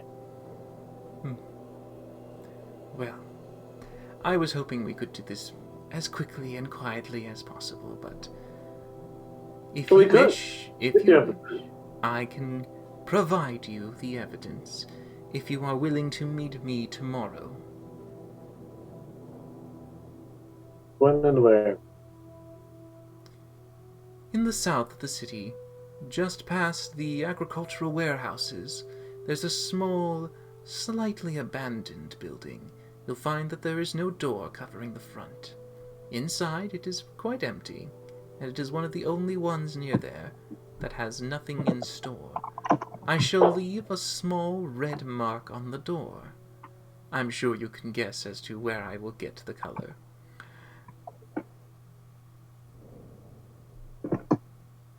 Okay. South Agricultural District, abandoned building, no door on it, with a small red mark on it. And seems easy enough. Remember, come alone. Do you think I'm an idiot? Oh, I'm certainly hoping you're not one. If you bring any of your friends with you, I cannot assure the safety of your beloved. As far as I'm concerned, you cannot assure anything yet. I can assure you this. I have many friends in the city. And should I need help, I'm confident in their allegiance to me.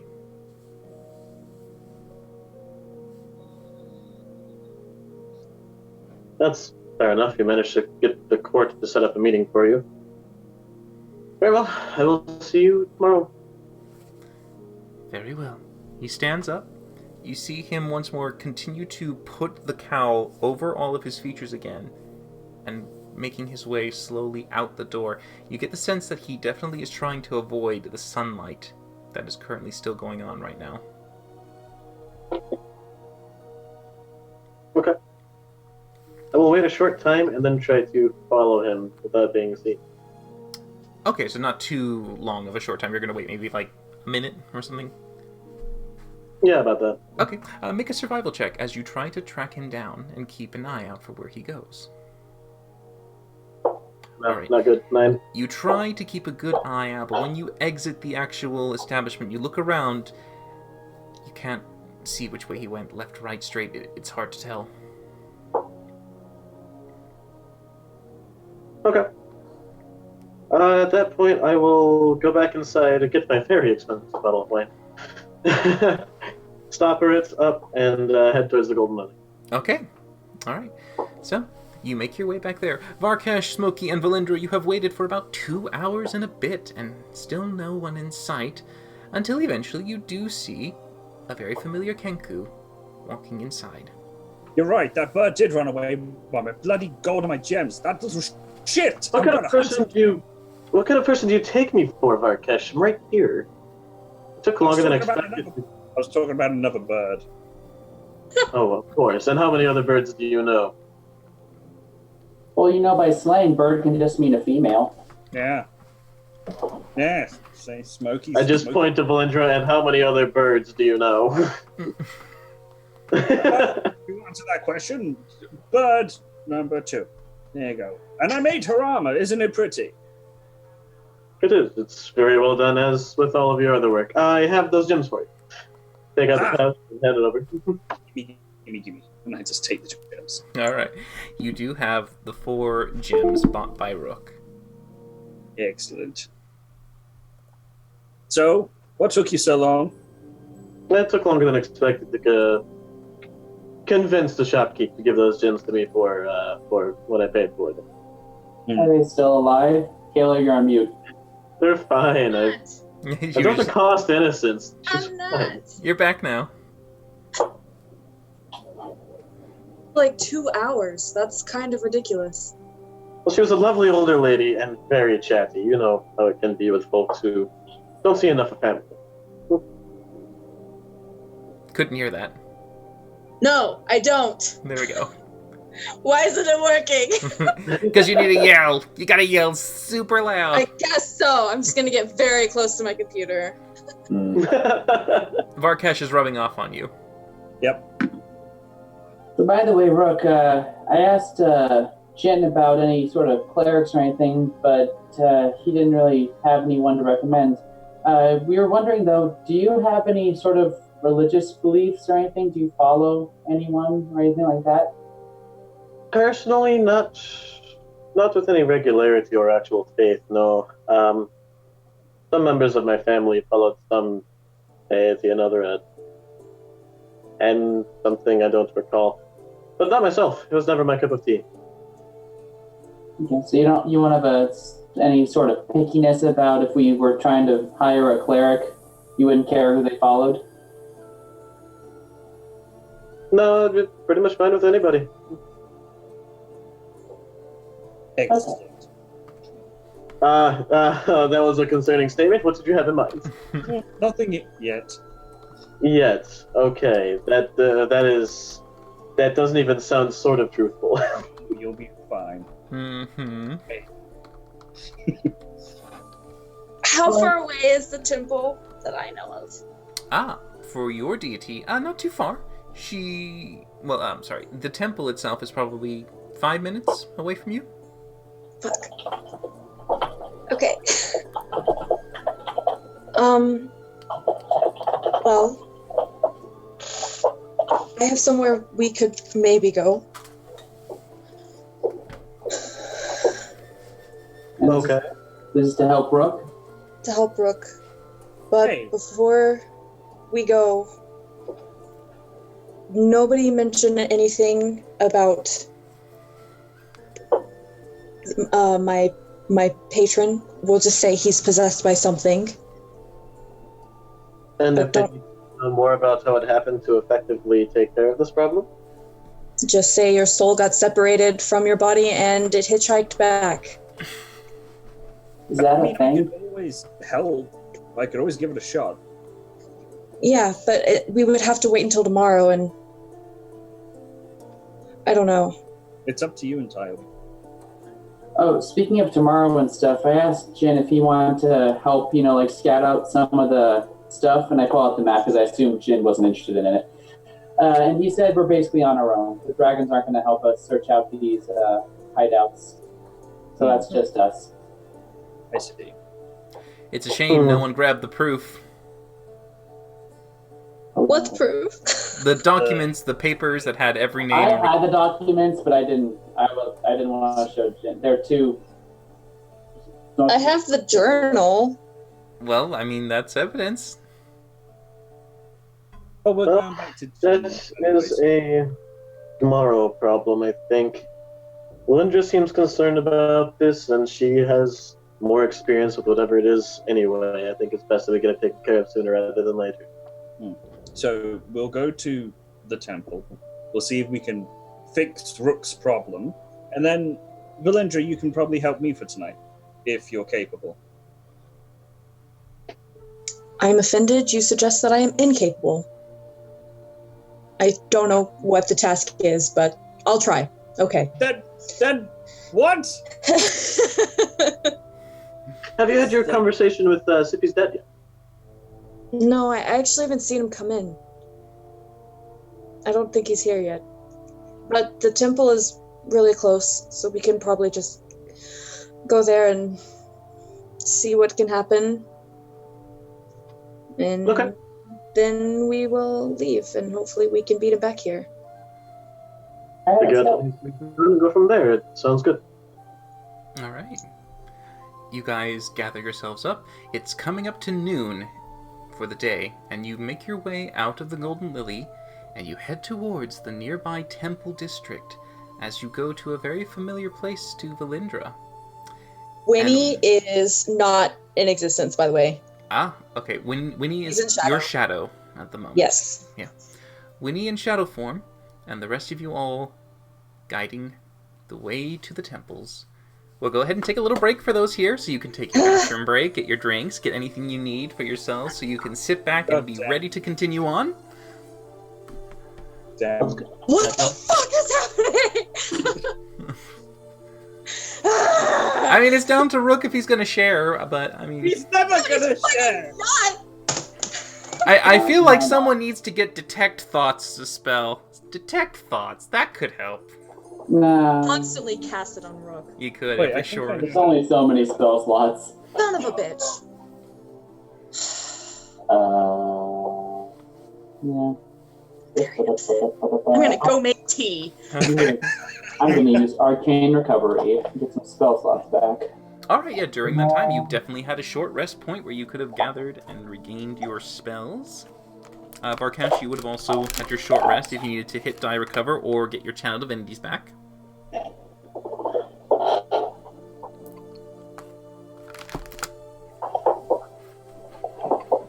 I keep having moments where I'm just trying to lean on a armrest and there's no armrest, so I'm like, yep.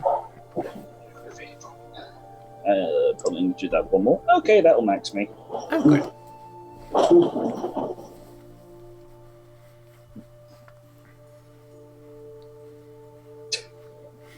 Bloody rogues, I swear to God, bloody rogues. Yeah. I wonder when he's going to call out Jenga. Yeah. It sucks to hear everything, but at the same time, not be there to hear it.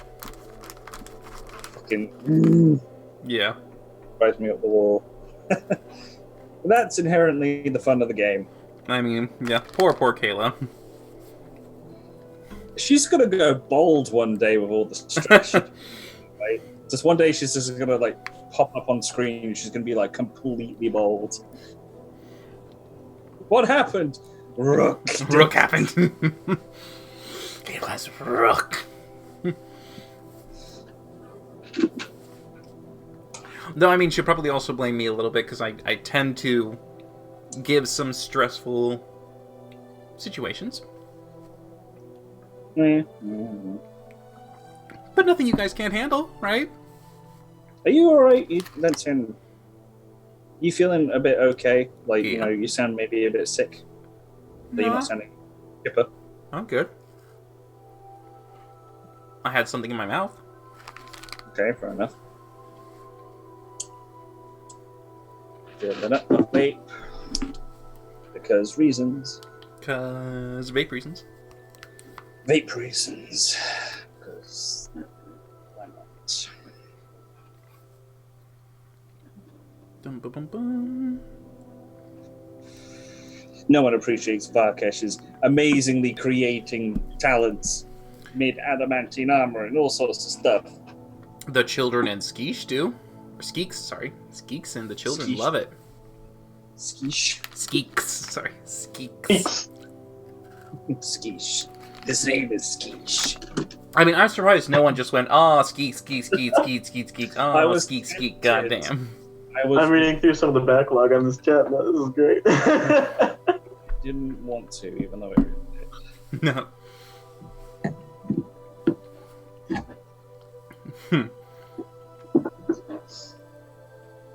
Is anyone saying? Renanier everywhere. Because I cannot see the chat right about now. Yeah.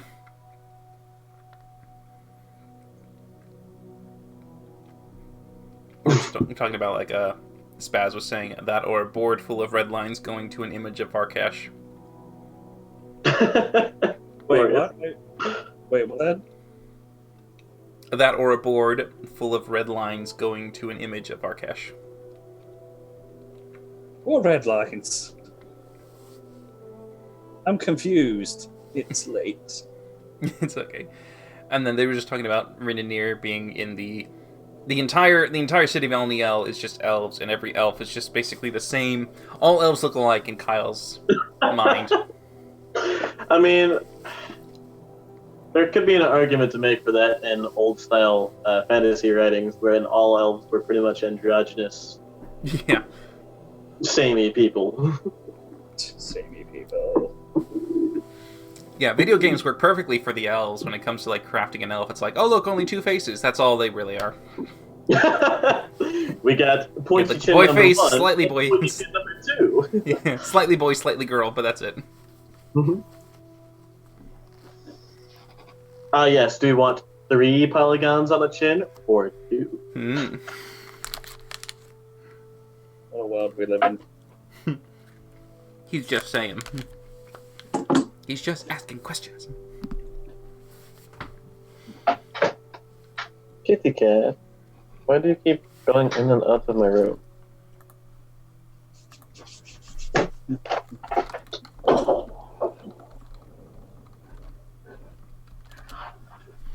As Was we- that Conley returning?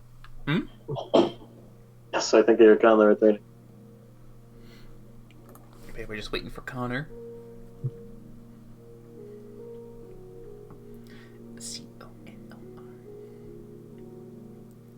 AJ, good luck. I can't do you guys. I'm so angry right now.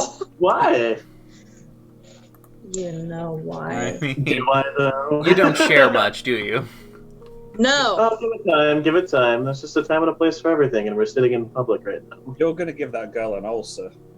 I probably already have. Yeah.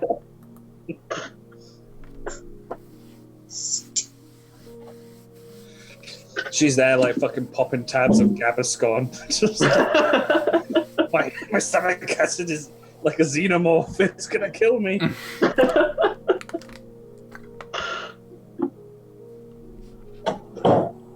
Ah, I heard the knocking. Oh, look, Connor's back. It's time for me to be right back. See you again. No. Okay. I'm not allowed to leave. You sit the fuck down. All right. Okay, everybody's back. Everybody Everyone's good? happy. Everyone's happy. Good. Good. All right. No. I'm great. You're Tony the Tigering. All right. So, you 4 are making your way towards the Temple District. It's a part just to the north of the city, close to where the magistrates and the other magically inclined studies and buildings are kept. This particular location does seem to have what appears to be a nice kind of wide spread to these different buildings that set themselves apart from each other with plazas and wide roads between them to kind of give them a bit of a distinction as they're laid out in a nice little pattern, almost kind of like surrounding the area in this weird kind of lane that moves around the corners. You see that Valindra takes you to one in particular, ignoring the rest and just kind of not really giving them much thought, as you see her take you towards a temple that looks to be nice, brilliantly white, very splendid, but at the center there is what appears to be a very simple gold symbol. Nothing too extravagant, but you can see that the shape and design of it seems to have what looks to be a female face. Profile side, hair moving about, seeming to be woven in with flowers and other bits of decoration in the hair. Any of you who are familiar with the religion stuff, you can make a religion check. Valindra knows exactly I know who this what it is.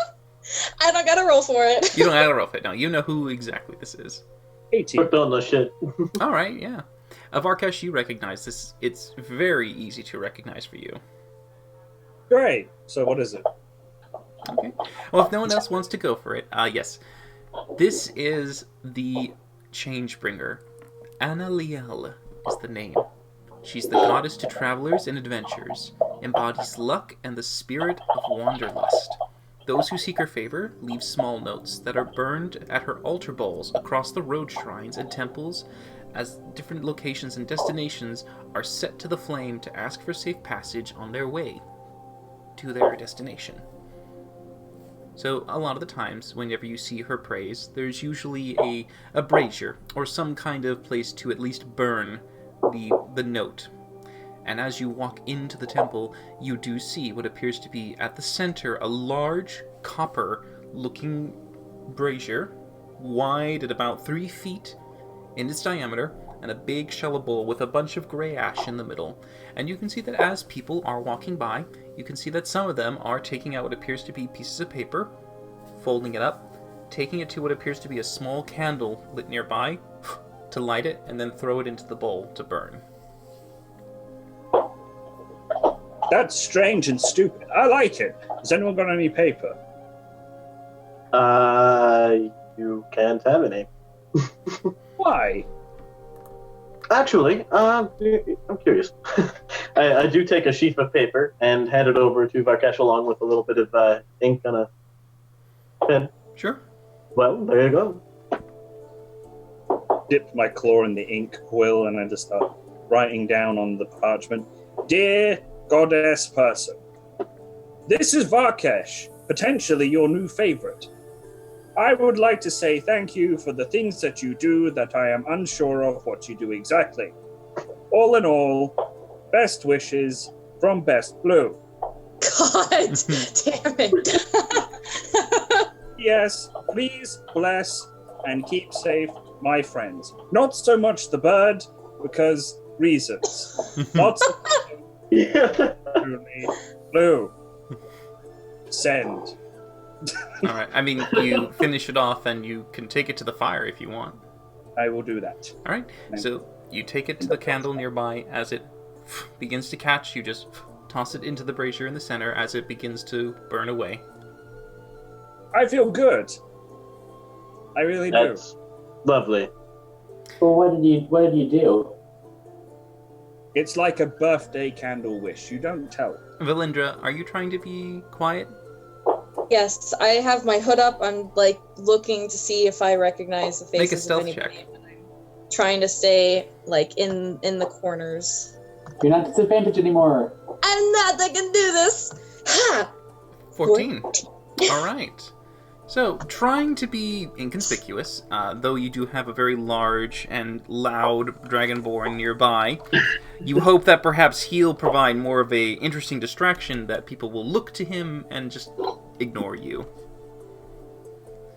You seem pretty successful. Not many really pay much mind to you. Some stop and stare at Varkesh mostly, but you seem to be fine. So, Valindra, who are you looking for?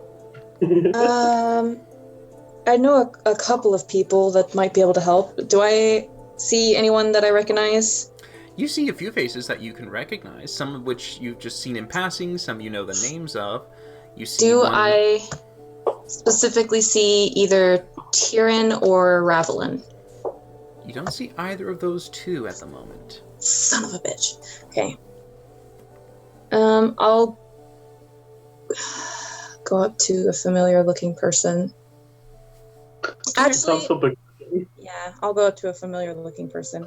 Ooh, actually, Smokey, Yeah? do you think you could ask one of them if either Tyrion or Ravelin is available? Doesn't matter who. Okay.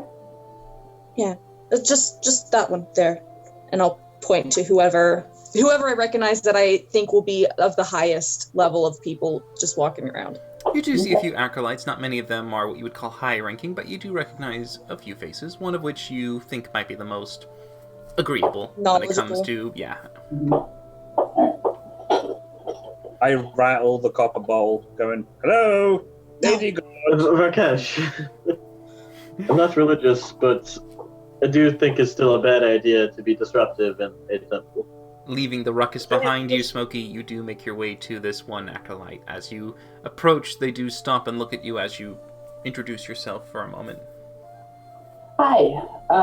I'm looking for two specific people. If that distraction had happened, I'd remember their names better.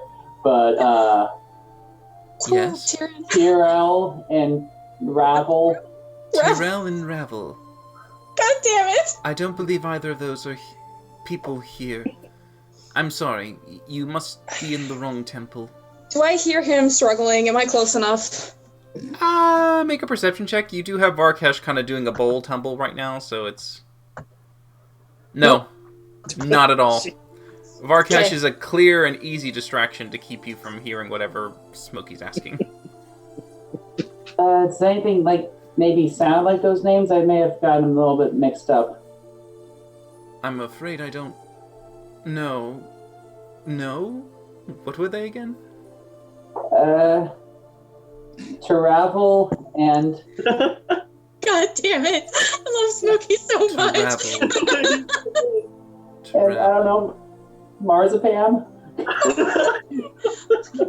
I think one of those is a food. Oh, I'm hungry. Well, there's a vendor outside if you wish to eat. There's a place that you can grab something real quick if you feel famished. Okay, maybe I'll do that. Also, don't worry about the Dragonborn, he's real nice. And I'll walk away. Right. Slam the ball. Where's the fucking god? May the lady bless your journey. It'll be a short one. Just looking at Smokey like, okay, well, what did I say? I think I messed up on the names. It's fine. Thank you for trying. I will go to the Acolyte and ask if... The same one? Yeah, the same one. Okay. I'll go with Smokey. I'm sorry, my friend here was confused. We're looking for Tyrion and Ravelin. He pauses, looks at you. Valindra? Valindra, is that you? Yep, in the flesh. Well, Gosh, it's great to be back. I'm sure you're ecstatic. This is your friend, looking for... Tyrion or Ravelin. Ah. Well, I don't know if you... Do you... Alright. Would you mind waiting here? I will see if either of them are here. Okay. Just, wait over there. He kind of points to a small bench to the side. Right. What is this guy's name, by the way? You recognize him. This is Ben. Ben! Oh my god, Ben. it's my brother's name. Where you been? Ben. Okay. I'll go over to the side and I will grab the back of Varkesh's armor and drag him over to the side too. I want my paper back. What a ripoff. Varkesh, that's not how it works. You don't Oh my summon god, her. this is me. You don't summon her. That's not... The practice is... It's their way of sending messages to her. It's... Oh, so it was like a form of praying, but completely Sort of. useless. Isn't all praying useless? Why do you seem upset? Does this place not feel friendly to you? No, it does not. I mean, as the only one who gets hurt by fire more than you guys, I feel like I should be the most uncomfortable. Wait, there's fire now? The brazier is on fire! Just threw paper into the fire. I thought I had to light that, and then it went and they I'm just... corralling everybody to the corner. Yes, they are making their way to the bench. Wait, so you look very somber. Apparently the cat is afraid of fire, and Rook is Rook. What's That's supposed to mean? I mean, you could determine that yourself. I mean, so what seems to be the issue here? You look very somber, Valindra. We can't hear you. I know I saw, oh my god. No. Yeah? Yeah. I ask her what's wrong, she just screams. Okay. I grew up here. Yeah, and I didn't really want to come back, but I feel like the issue with Rook takes a little bit of, I don't know, more importance. There's nothing wrong with this place? Probably That's just not a me. good. Son of a bitch! Oh my god! You're back. Excellent. Maybe each one has to start with like a test mic. Yes, so just clap every time. Angry Taylor is amazing, Taylor. Sorry, I'm gonna set up my other mic while I do this talking. No, I don't know if everyone has a problem with it. It was sort of me. It's kind of a long story, and I just really want to, get in, get out kind of thing. Are you on good terms with the two people you asked about? Sounds like a no. They're. Sometimes relationships can be complicated. If anyone is going to help, it will probably be them. They're the only ones I know of that have the ability to possibly cast out,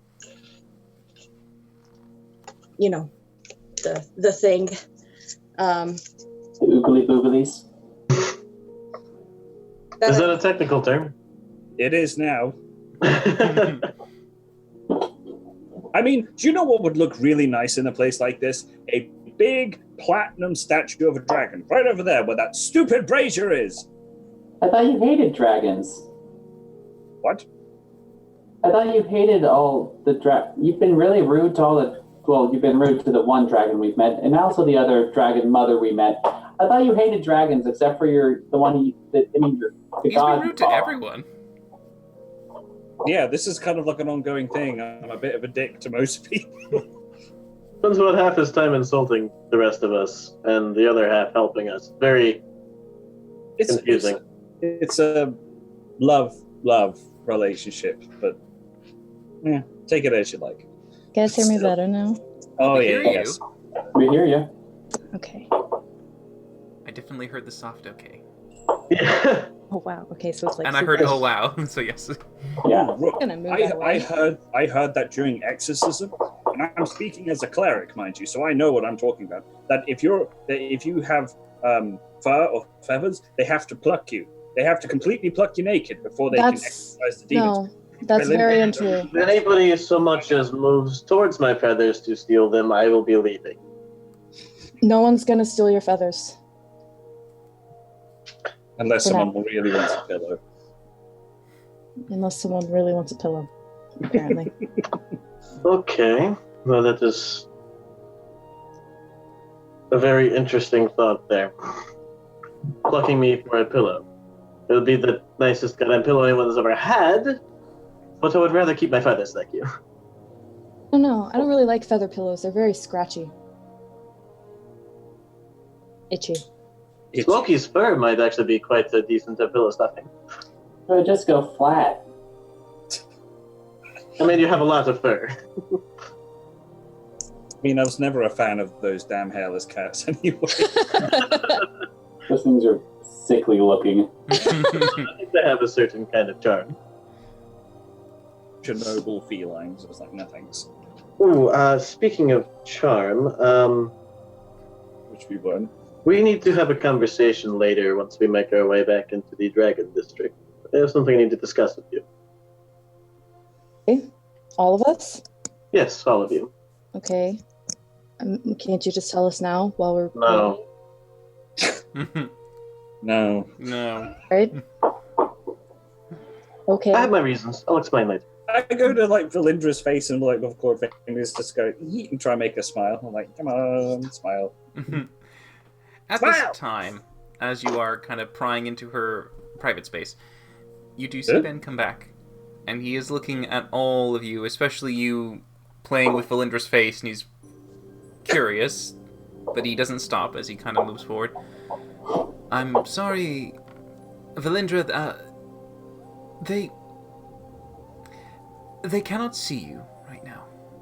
Oh, so they are here. They cannot see you right now. Oh. Okay. Why? May I ask?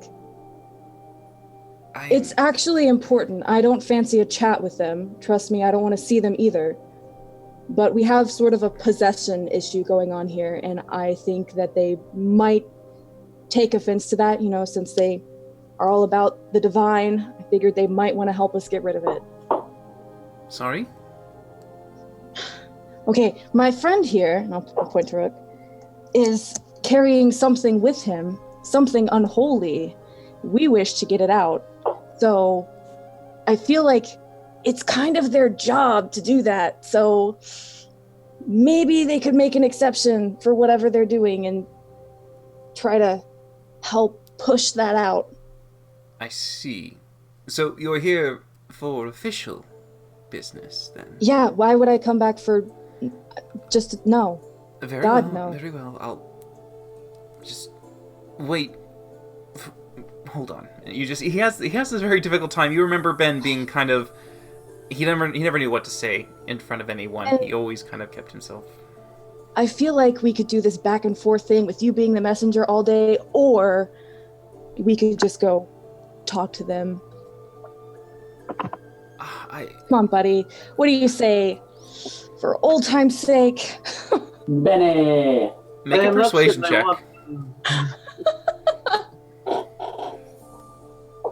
You do it. Oh. All right. So he looks and goes, I mean,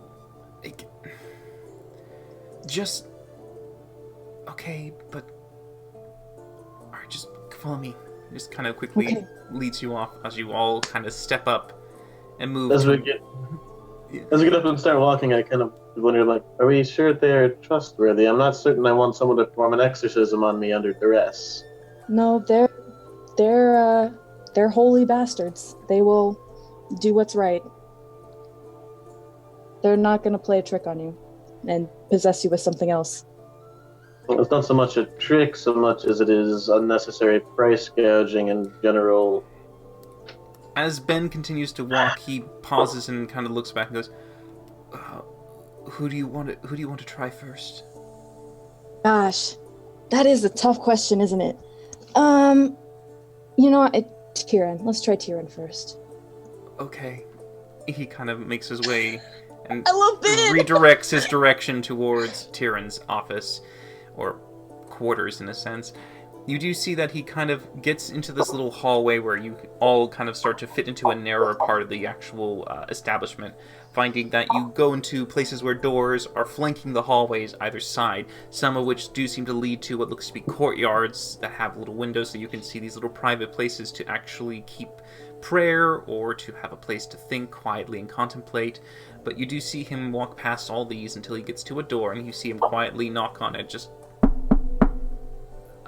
Darren, it's Ben. Are you still in there? You hear a muffled kind of... It's like... he kind of opens the door. I brought Valindra here. She wants to see you. Hey, Tyrion. Okay. Before anything could even, it was silence, and at that moment you do hear a slight... as a chair scraping on wood kind of proceeds footsteps towards the door. As you can see an eye peering out, looking around at everyone, locking eyes on Valindra, Hey. looking at Ben, looking back at Valindra. I know you're super busy. My friend here has kind of an undead spirit residing in him. Can you help us push that out? Make a persuasion check. Oh, fuck. You can do it. Fine, you're a warlock. I know, but ooh, that's really good. All right. As you say that, he does... The door fully opens, and you can see... I can't remember if we actually narrowed down what he looks like. Did we? Just like this short little gnome. That's it? He's just a short gnome? Just a short little gnome with like kind of older, like scrunchy face with like a poofy hair. That's what I was imagining, at least. Because I can't remember how old he was again, because he's like... He's older. Yeah, but he's not like ancient. He's No. He's not ancient. Yeah, he's like 200, 300 or something. Yeah, somewhere around there. Okay, all right. So you look and see Tyrion. He is a very short gnome, and you can see that he is very spryly in a lot of the nature that you can kind of expect of gnomes, where they have a bit more of a poof to their hair and a bit more of a point to their ears. But you can see that the nature of this one is a bit more of a irritated stance. They don't really seem to be enjoying the intrusion, especially when they don't necessarily have to deal with most of the people that come by the temple. Anyone who specifically bothers a bit more of the higher-ups, it's kind of like a you didn't go through the process. You kind of circumvented and went around the ladder. So it's that level of, God damn you all. You could have. He looks to have this motion of like, you could have had this with someone else. It didn't have to be me. But he does let you all inside, as he just looks and waits for all of you to enter before he tells Ben, "Shut the door." Oh my gosh. As the door is shut, he just kind of goes, "Oh, every time. Who's the one who's cursed?" I push Rook forward. That would be me. He kind of like, "And down." I comply. He does a little beak pull as he looks. Yeah. What did you say it was? Some kind of like undead thing. Yeah. Yeah. So gross. Ugh. He lets go, kind of.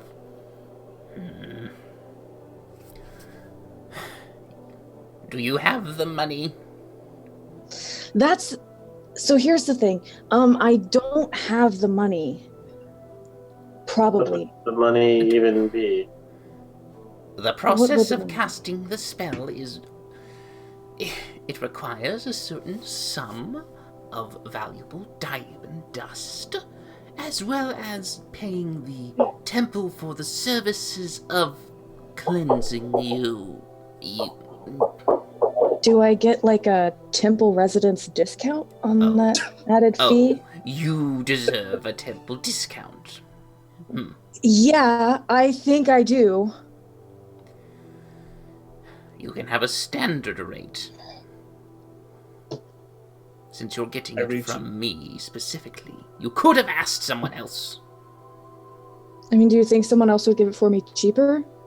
Because if that's the case, I'll go ask them. No.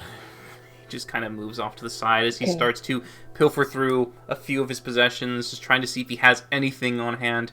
He goes, I'll have to. Very, very quickly, I nudge Valindra and I give her a bag of diamond dust that I use for my creature creations. I have diamond dust for you. I came prepared. You see him going, what? You! Ugh! He just gets down as he walks over. Haven't you missed me? Hand it to me. Come I'll on. give, Adventurers, what will you ever do with this? give him the bag. Thank you. He kind of moves over and goes, all right, you sit here. Here, sit. I sit down.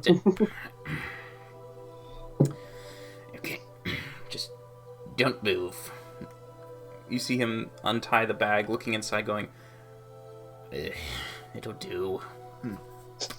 He begins the slow... Like, of course it will do. Give Barkesh the thumbs up. He looks at Varkesh for a moment. Yes. Ignore me. I'm just a humble traveler. Very humble. Humble. You see him taking it as he begins the incantation. He starts to sprinkle it around Rook's figure, just slowly, as each time he says something, he mutters it.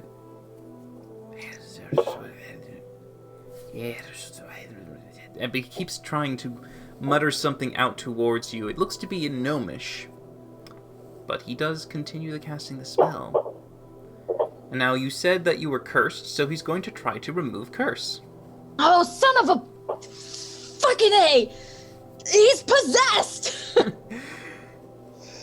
But you do see him continue the spell. And as he finishes it, you see a slight, almost kind of like a magnetic attraction as a Rook. You see the diamond dust just kind of stick onto you for a moment, and you see it kind of shake around a little bit.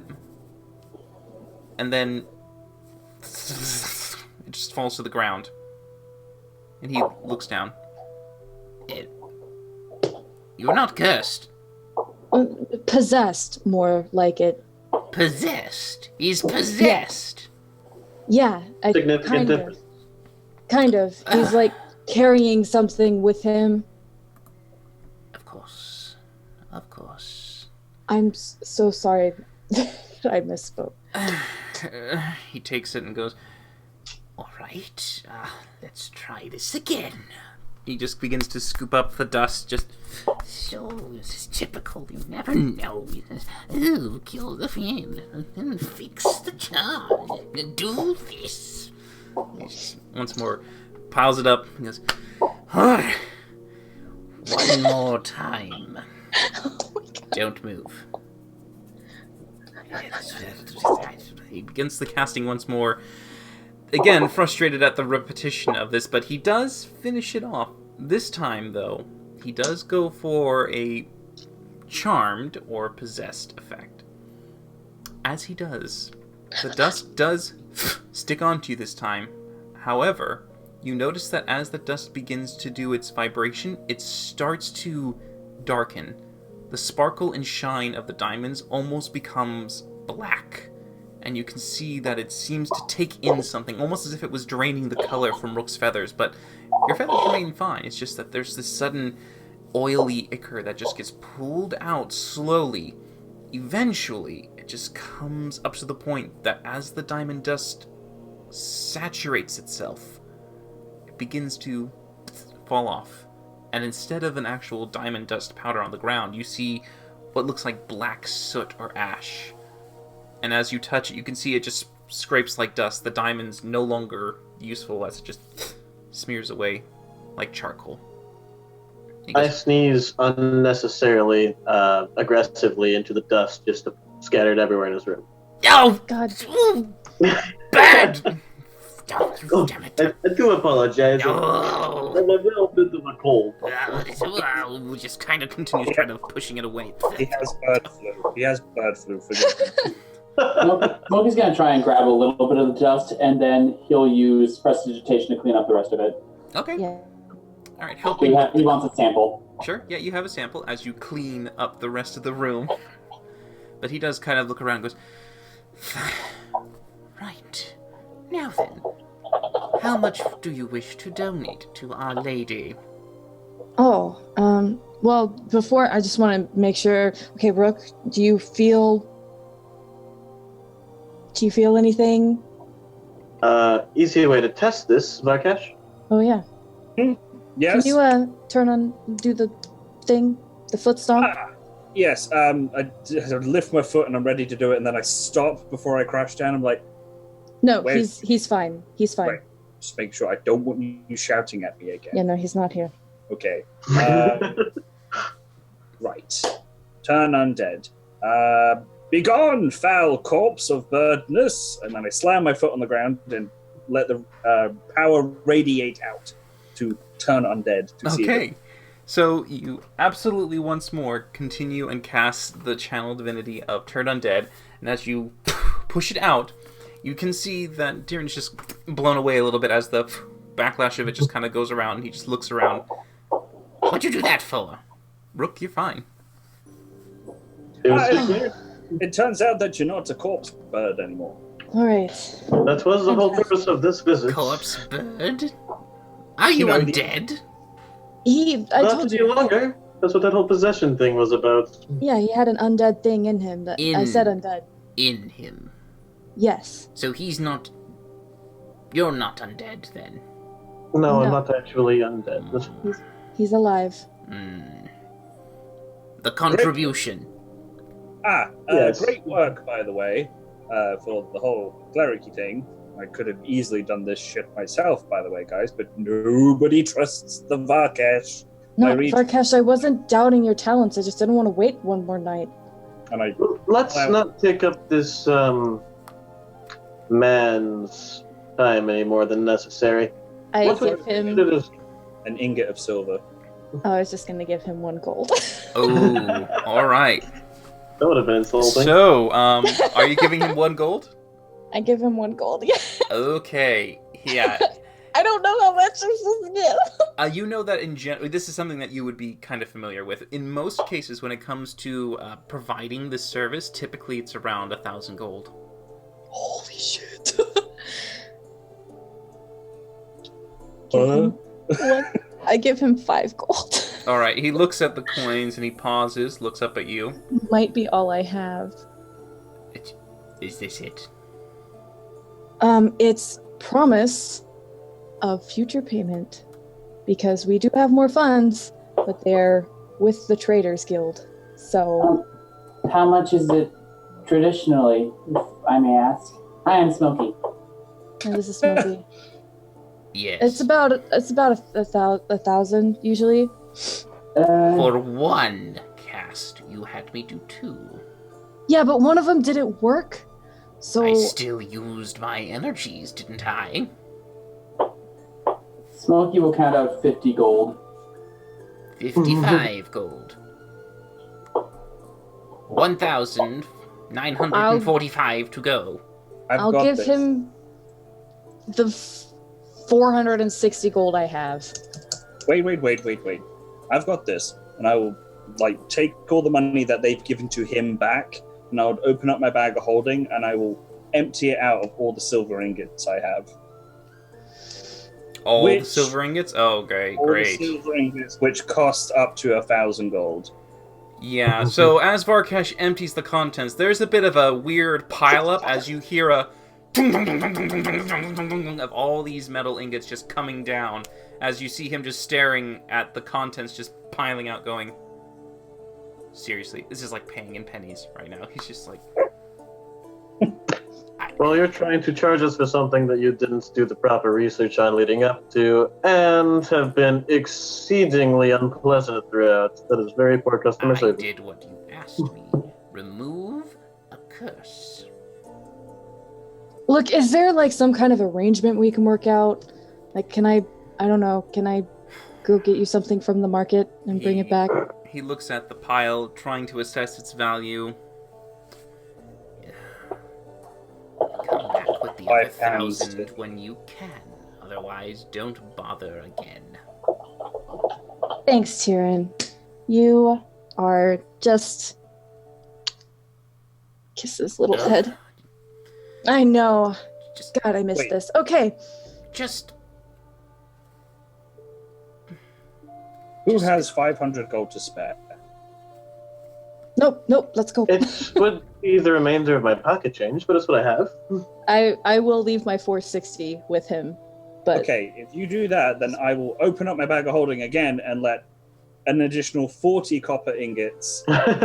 Well, they all pile out when you upturn the bag, so... There's 40 silver ingots and 40 copper ingots, all equaling up to 1,500 gold's worth. And then I'll drop another, that'd be... I think we made it, actually. I mean, you've made it. It depends on who wants to cover up the remaining 500. Alright, You can so that would... Oh, Varkesh is doing 1,500, Berlindra is doing 465, and I just put it in 50, so we're actually 15 over at the moment. Okay, cool. take 15 of my gold back. Okay, you take it back. Alright.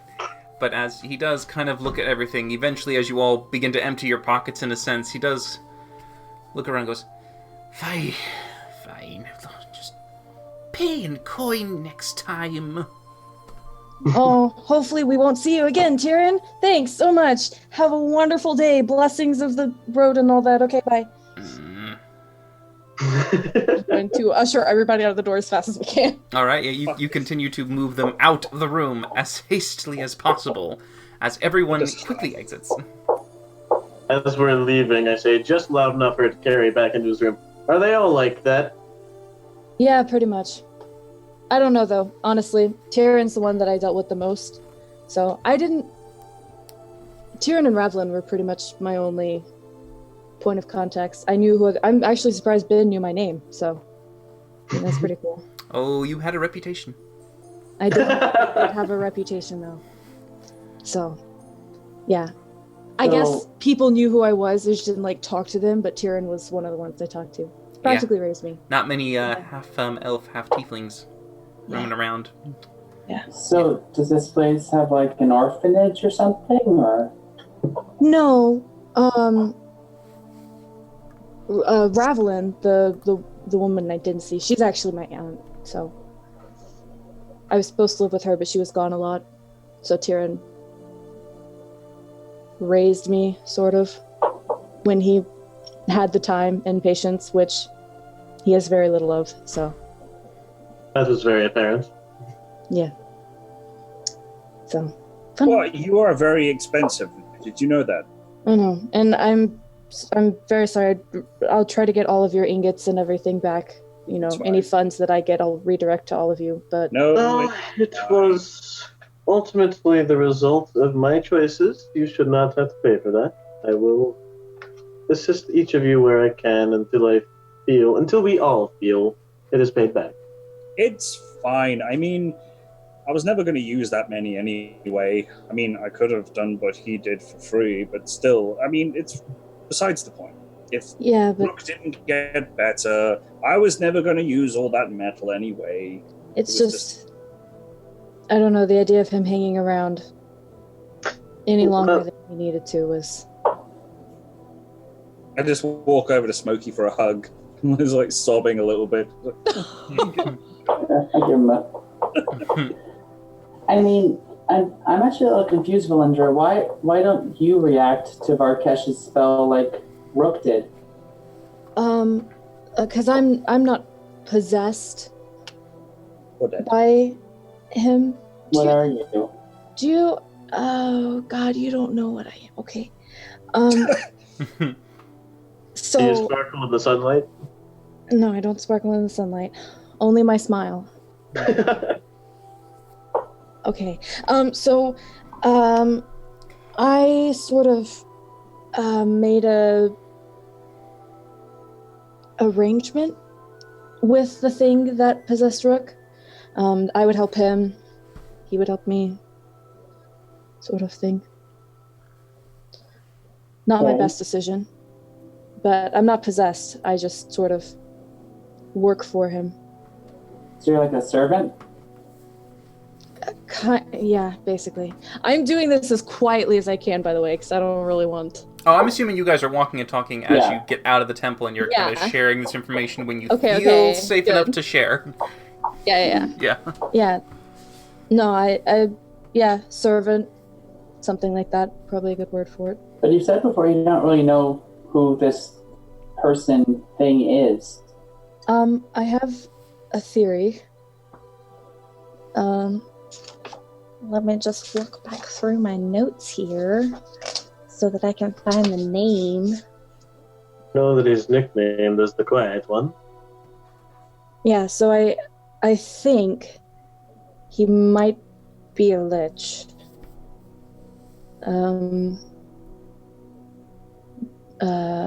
Draken the Black. Is that right?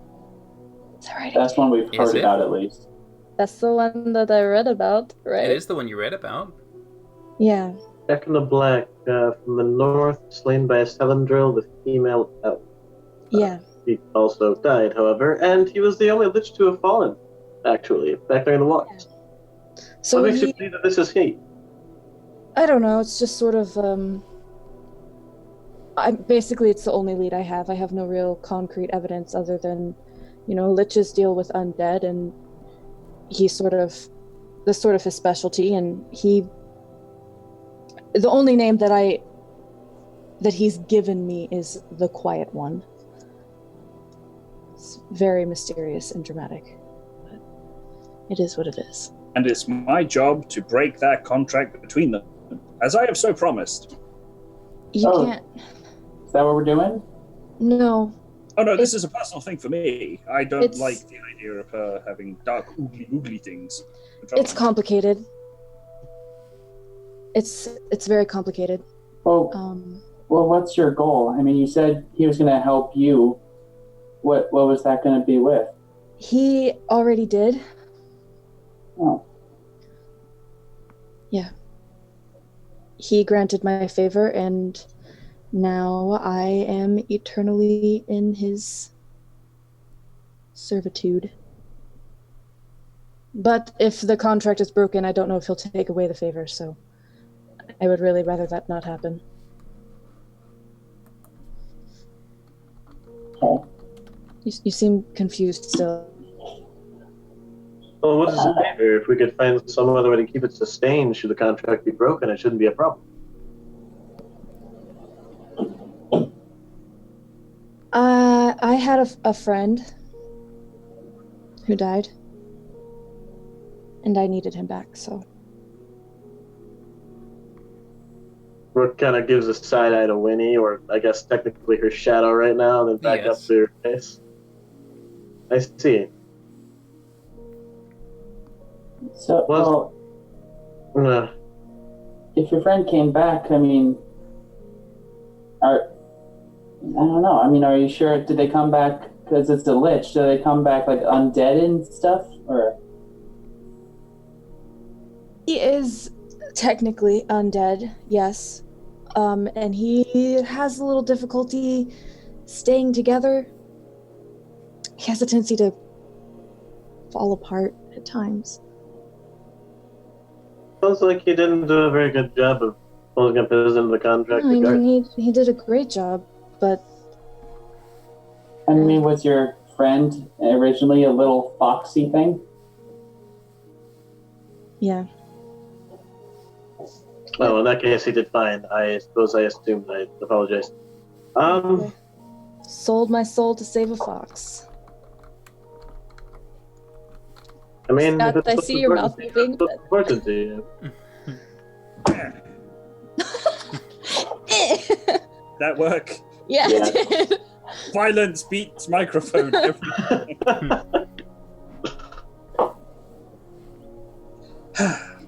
But are we going to go see Jimmy Drit, or are Well, he's meeting us at the Golden Lily at sunset. I just grabbed Valindra by her new adamantine breastplate from the back, I mind you, around the collar, and be like, "I need your help tonight Okay, yeah. a lot." No, you've got it. Just Excellent. let go. I just I'm imagine just like- that when Varkish fabricated it, he fabricated with a little handle on the back so he could always just grab her if he needed to. A hoisting handle. Yeah. Oh God. Like luggage. No.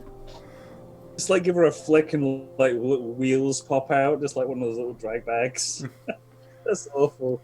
No, but I'm just like there, kind of like admiring the work that I've just done before I realize I'm like, yes, of course. Okay. But yeah. Well, I know Rook said he had something that he wanted to tell us, so We should see if we can find your gnome friend first. That was our goal in being here, yes? oh yeah. I guess we'll go back to the Golden Lily Okay. and ask for Sippy's parents. So, you head back to the Golden Lily. It's coming up to the point where people are starting to make dinner plans. There's a lot of, evening hustle and bustle.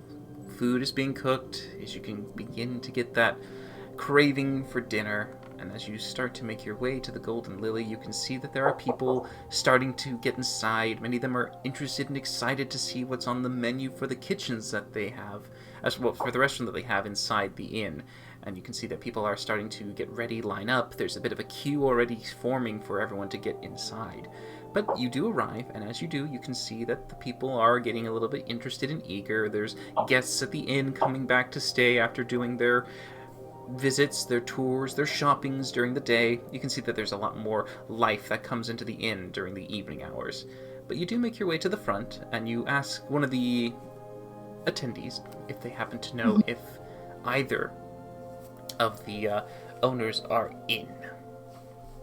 They ask you to wait for a moment, as they once more continue to check, this time returning to you saying, "They are on vacation. I'm afraid they have left about an hour ago.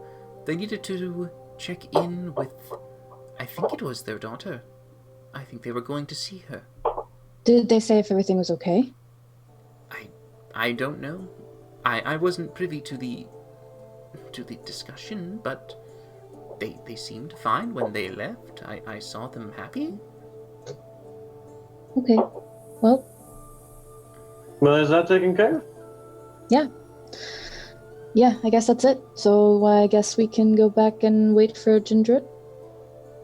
Oh, we're gonna be waiting here anyway. Okay. Oh, well, that's convenient. Well, then let's have dinner. As you say that and you look at the queue, you wonder if you can get a table. Well, then let's sit here outside. Ooh, I know it's mean, but would you like me to get us a table? If you have to preface it with "I know it's mean," it probably would get us kicked out of this establishment. I saw a really good shawarma stand outside. Yes. A swarm of what? No, it's a type of food. I'm maybe Gindred will have some food for us. I mean, we always have our ration. Not a deal, but I'll just wait. Okay. Yeah, I will wait. I'd much rather eat at Jin's place anyway. Okay. So, you wait for the sun to begin to set, to the point that you believe Jin should come and gather you all.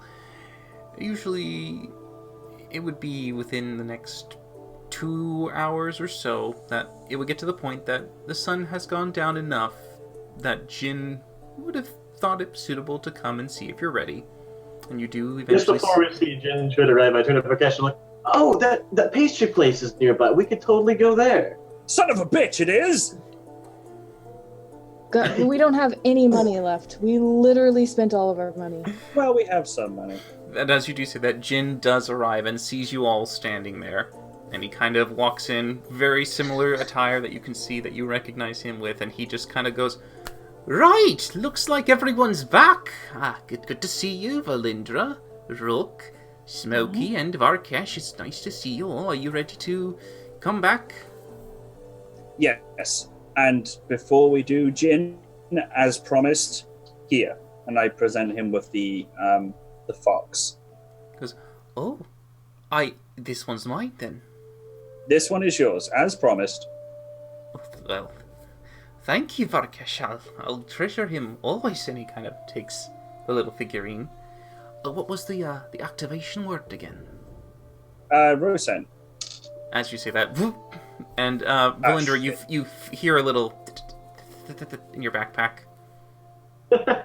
I take him out so Winnie can play with him. Yeah. Okay. Well, you resummon Winnie then from your shadow. Yeah, I resummoned Winnie. All right. I resummoned him as soon as we left the premise. Okay. Because as you say it loud enough, it does trigger the Pegasus that is in Valindra's back, and you do see that now there is a Pegasus both alive and functional, along with Winnie, as they kind of do this little version of cat and mouse. Tiny bit of like chasing together. Gets a little lower for Winnie to try and go it. Whoop, flies away. Whoop, Winnie is bouncing around Valindra's feet. But Jin doesn't really pay much attention. He's more interested in the fox and goes, "And does it know that I am its master now?" I swear, if you shout at it, maybe say, "I am your master," it might understand. I mean... Right. I'll probably do that at my home so I don't disturb these fine folks here. Don't shout at it. It's a delicate little And you thing. see him quietly whisper the trigger word. And it just... There you go. Alright. Puts it in his own pocket. He goes, "Alright, if you'd like to follow me." He just starts making his way. And we follow. Yep. Alright, yeah. As long as you didn't have any objections or last minute things you wanted to do in the city before you go through the dragon wall. You make your way towards the top, and Jin guides you in by pressing his hand once more on the stone, allowing it to kind of slightly fade from its solid shape so you can pass through this gate, entering once more into the Dragon District. Being aware of the local lures that they try to place for all those who visit, you keep your eyes down and averted, trying your best not to get the attention of anyone nearby as Jin quickly guides you back to his place. And inside, you see that there is a nice, lovely, warm, welcoming sight of Lulu on the couch with another teacup and a bunch of little treats and appetizers just waiting for you when you came back. You can see that there are sweets, sandwiches, a small selection of things just to help tide you over until dinner was arranged. And as you do walk in, she does go, "Darlings! Oh, it's so good to see you!" Standing up, she goes, "Varkesh, lovely darling. Smokey?" Why you keep kissing my pectorals? This "Because is I not can't funny reach your anymore. cheeks, dear, unless you want to bend down for me." No. No. She just kind of goes, "Valindra, darling. Rook, Yeah. darling." And she continues to let you all come inside and settle down as she returns to her seat in the living room. I have a He favor. got snubbed. Yeah, Smokey didn't get a kiss. Yes, Varkesh, a favor. Devil lady. We are short of money, and I would like to withdraw some funds from whatever we have. Oh, you wish to get some credit. What do you need exactly? I need 400 gold worth of platinum. 40 platinum then. Yes. Right. I can take that from Platinum. your credit. Are you wishing to purchase something? No, I need it right now. Well, I can't get it to you right now. I'd have to go Right down now. to the trader's hall. I'm sorry, Tom. Oh dear. Oh dear. I might have to go and actually find another agent. An agent that won't flip every stone and turn the world upside down on behalf of me is just not really worth. Oh God. Afraid. Make a deception check. Oh, don't threaten Lulu. I don't know what she'll do. Oh, this is great. 10. Okay. She just kind of looks and goes, Powerful 10. she goes, darling, you'll never find a better agent than me. Not to mention, Well, no I other need agent will platinum take now. you. Hey, I resent that comment. No, Just because I've crushed. It's not Didn't say because that. of you, dear. It's the fact that you're mine. Did you see the way that poor young fellow responded as soon as Lulu came over? Even more importantly, did you see how the candles just like flared for a second? I think they turned a little purple too. It was very interesting. But I do need that platinum tonight. I'll see what I can do for you. Thank you. But in You the are the best meantime, darlings, please tell me all about your adventure. I only got a snippet from Jin when Smokey came back. He didn't really tell me too much. I prefer to hear it from the source. So, sit. Have some tea. Tell me everything. Nothing bad happened. It can't hear you.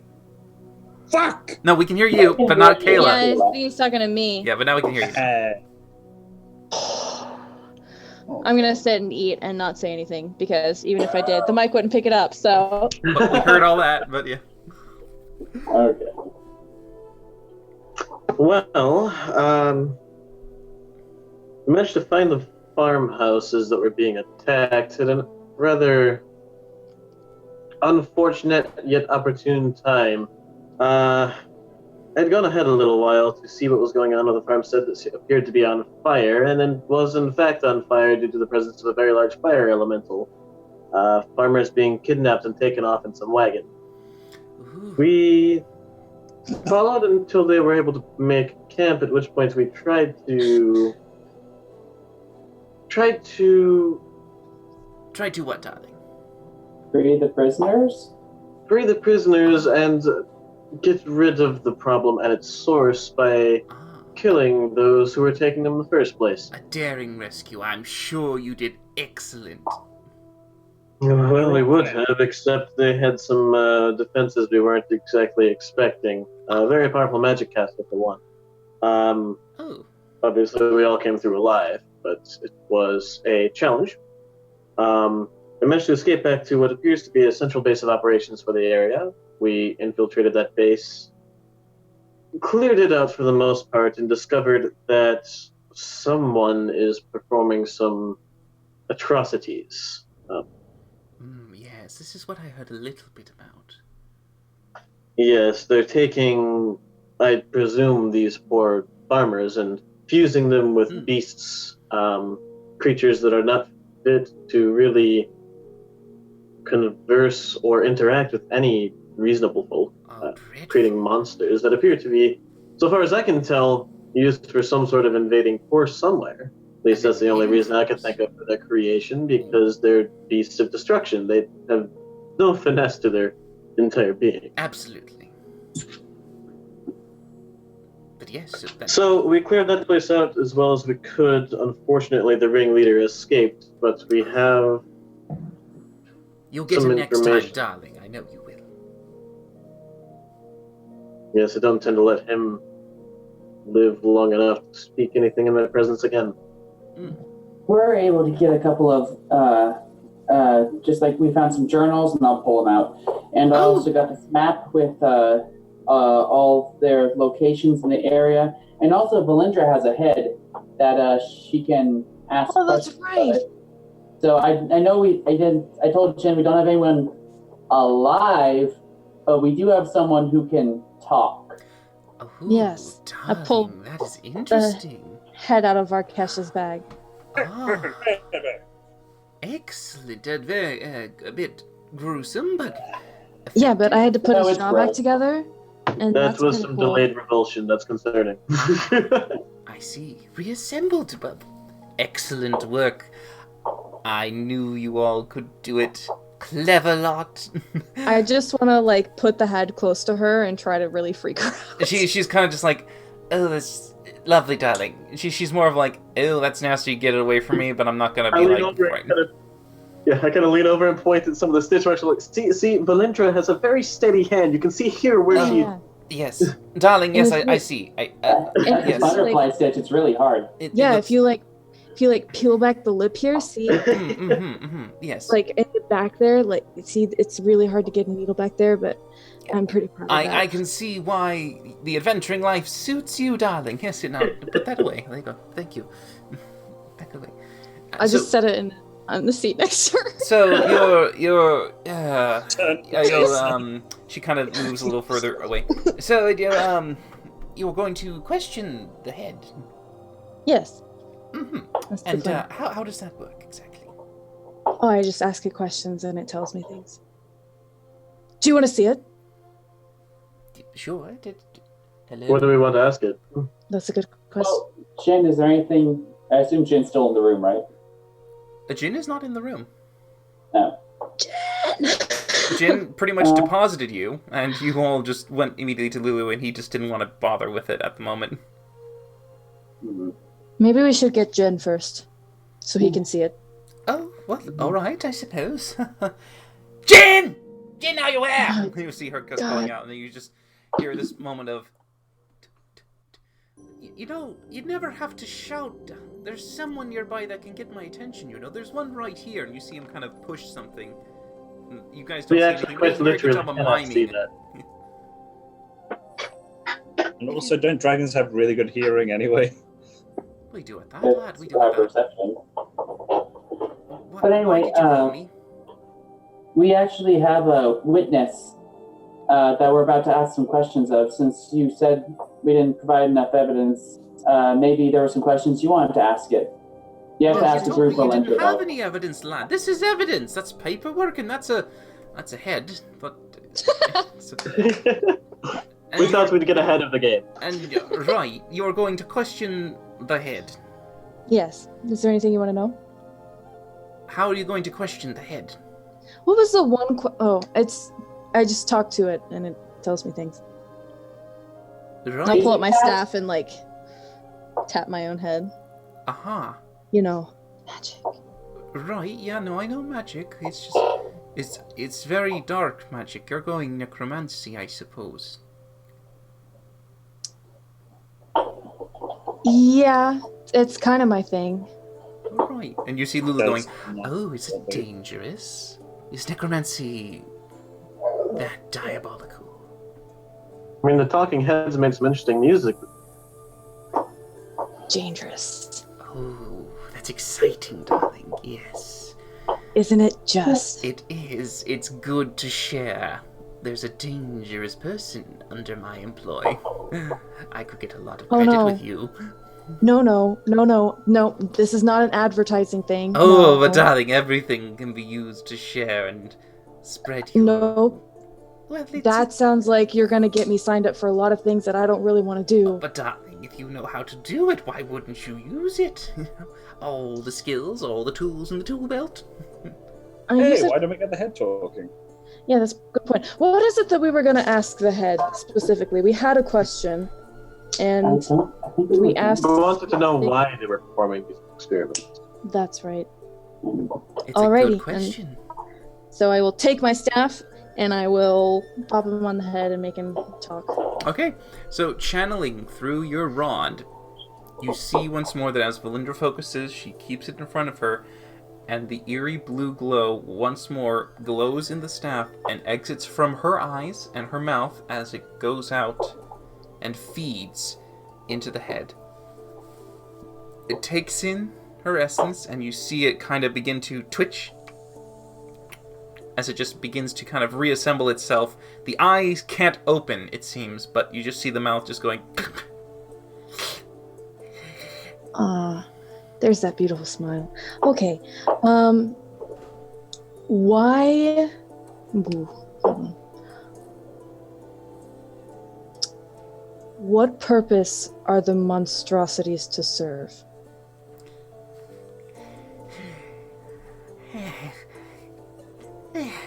The first stage to then make better, dangerous, vicious monsters. Alright, so they're prototypes. What is the end goal of your current plan? To make the strongest and most deadly creature known. What will that creature be used for? Yes. That's the question we should ask. Yeah. What will this creature be used for? To serve the master. I mean, okay, I guess that's technically an answer.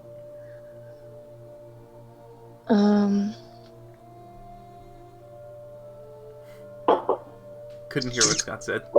Marcus is now starting to feel very uncomfortable. What are the master's plans for the creatures? Make the biggest and baddest one.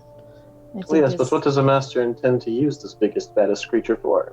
What does the master intend to use the biggest, baddest creature for? You just kind of think of. To rule all. It's a pretty common goal, I think. That's pretty tyrannical, but nothing we haven't heard before. Okay. We should ask what the master is contracted to. We said he was a warlock. The Yes. giant Who is the master's Pack holder. patron. pact holder patron? Don't know. You have one more because you used the rod. Yeah. Do we want to ask if there's like a back entrance to the main layer, Or, I don't know which layer you want to begin with. well, he has his current information. So what if we say which of these hideouts would have the most things to find, the most loot, the most information, but the least guarded? In some place we could go next. I mean, figuring out which one we should go to next would be useful, but that sounds a bit complex. Well, why would the individual who is so-called the master, be making these creatures specifically? Well, the goal is to use them to reign over the rest of the world, so I would presume... Any evil person who creates monsters is clearly doing it for nefarious reasons, but Valindra just said that they were kind of prototype. Right, the way he was... I asked what the monstrosities they made before, and he basically said they were mistakes. We're trying to make something bigger and badder. Bigger than badder than what? Than what... What they had. But we're in the tanks. Would you mind using that last question to find out, to improve upon what? What was the thing that they were trying to improve upon before? They're mixing humans and monsters, and they're trying to find the biggest, baddest combination, and that's their goal, I think. So I think they're improving on the experiments they had, and I'll kind of fan through the notebook. The experiments they had going that failed or that did well, then they sort of follow that structure and try to improve that. As far as I can tell, they're trying to create a sort of apex predator with unquestioning loyalty to their master, which I'll consider just kind of a terrifying goal if they're as bad as they appear to be. Do you want me to ask how many offspring he has? Might be useful knowledge. See if I there's don't any... know why that guy would know it. Maybe not. He seems pretty up there. I think we should ask about the hideouts. That was a good idea on Smokey's Just part. for a quick thingy, Varkesh, can you make a history check for me? Okay. You are given a little bit of information that might click something. You got this, buddy? Ooh. 18. You know your father well enough in some degree from the bit of time you spent with him, and you know that some of the fundamental beliefs that he's had is that the world especially has gone through so much turmoil and problems, and the only way to assure that life will live on is only if the strongest and most fit survive and rule the world. So he has a very strong belief that a creature or a perfect entity, in a sense, could exist to be able to become the dominant force on the world. And it has been a thing for him that he has constantly been eager to see if there is a way for him to do that, and a lot of the times any who he employs and tries to have work for him, he wants them to be the bigger and the better that they could possibly be. You, especially, were one of those... You were an inspiration point to him, and you know that he saw you whenever he looked at you as a kind of like a kindling, a spark of inspiration to maybe perhaps perfect what you had become. Right. Okay. So basically, my dad is Dr. Joseph Mengele. Fantastic. I will keep that piece of information to myself and let them ask whatever they wish to ask. I will pull out the map, I guess. But he has no eyes. But I think he can say, if you ask for the location that has the most information and the least guarded, and describe where that is. They would use it in reference to a landmark. They may have names for these locations that we don't have. So the location nearest what landmark? You do see that on the map itself. You are familiar with a lot of the layouts of the actual locations on the map. You do see that there is a base located in the Deepwood. You see one that is in the Greenwood Forest. You see one that is in Ravenwood. You also see one that is in the Broken Bone Mountain. We could ask which location was led by his greatest rival, since he was apparently the head researcher for this location. We find one that is equally ambitious or motivated, we may find more information. Okay. What location is currently leading in the research you're experimenting with? In relation to the nearest landmark. In relation to the nearest landmark. Okay. As you say that, he just goes, "Mine was." I saw that coming. Did say currently. As he has no new information. We destroyed his lab. He saw it. But he probably didn't pay attention to who was the next highest. Yeah, he knew his was the biggest and the best. But Valindra, the blue essence leaves the head and reabsorbs inside you. Alright. Okay. Well, we kind of learned new things. Yes. Yes, we did. So, Jin, I don't suppose that's enough for the dragons to get involved? He kind of has been watching this entire back and forth going on as he just is leaning and looking, going, "Well, that's quite interesting that you've brought up some new topics to discuss, but I don't necessarily expect them to be able to pose much of a threat to anyone, really." No, he will. They were kidnapping farmers from just outside your walls.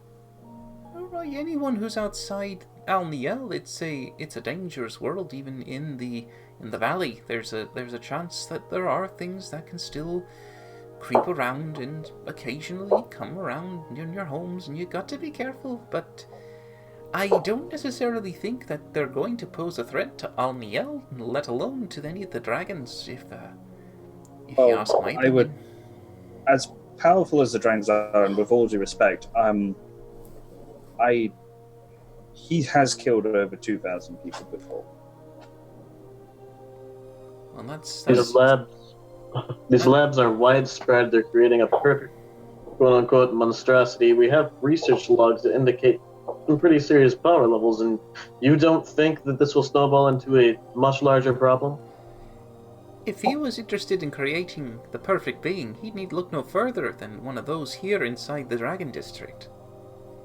I don't know what he's thinking in terms of making anything that could try to rival a dragon. Me. I've never taken you for a fool before, Gentrit. I don't like to be called a fool, Rook, but you have to see it this way. If this is some individual who's posing a threat to either the dragons or any of our kind, then I could certainly see it as a reason for us to intervene. But this was an individual that not only you were able to defeat, you apparently said that you were able to erase the base, destroy all the creations, and even obviously bring back a head. This seems something that you're more than capable of doing. Why would you need dragons to do anything to help you when you can help yourselves quite easily?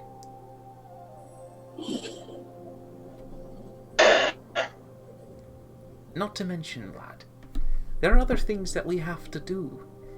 Your decision as to what's the most important is not the most important to us at the time. At the moment, they still have to try and keep appearances. More important, most of your people is sitting and catching random travelers on the roadside for extended chats about nothing. You're wasting time. Information, knowledge is power, lad. And right now, we're trying to gather as much as we can in order to gain the favor to become the next great matron of the brood. Right now, if we don't get ourselves in that seat of power, we have zero influence to help you later on. If we can achieve this goal right now for us, then we will have more of a freedom to be able to lend a helping hand, as it were. But right now, we've got to focus all our efforts on this. And that's why we had you come in. You're the champions of House TL. You're supposed to bring renown and fame, and you've done it. I don't deny it, but that's what you're supposed to do.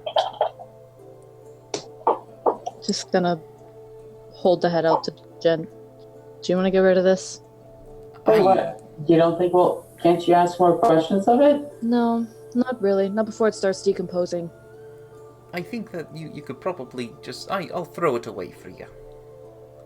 He just kind of quickly snaps and gestures towards it as eventually you feel an invisible force lift the head up, taking the weight from you.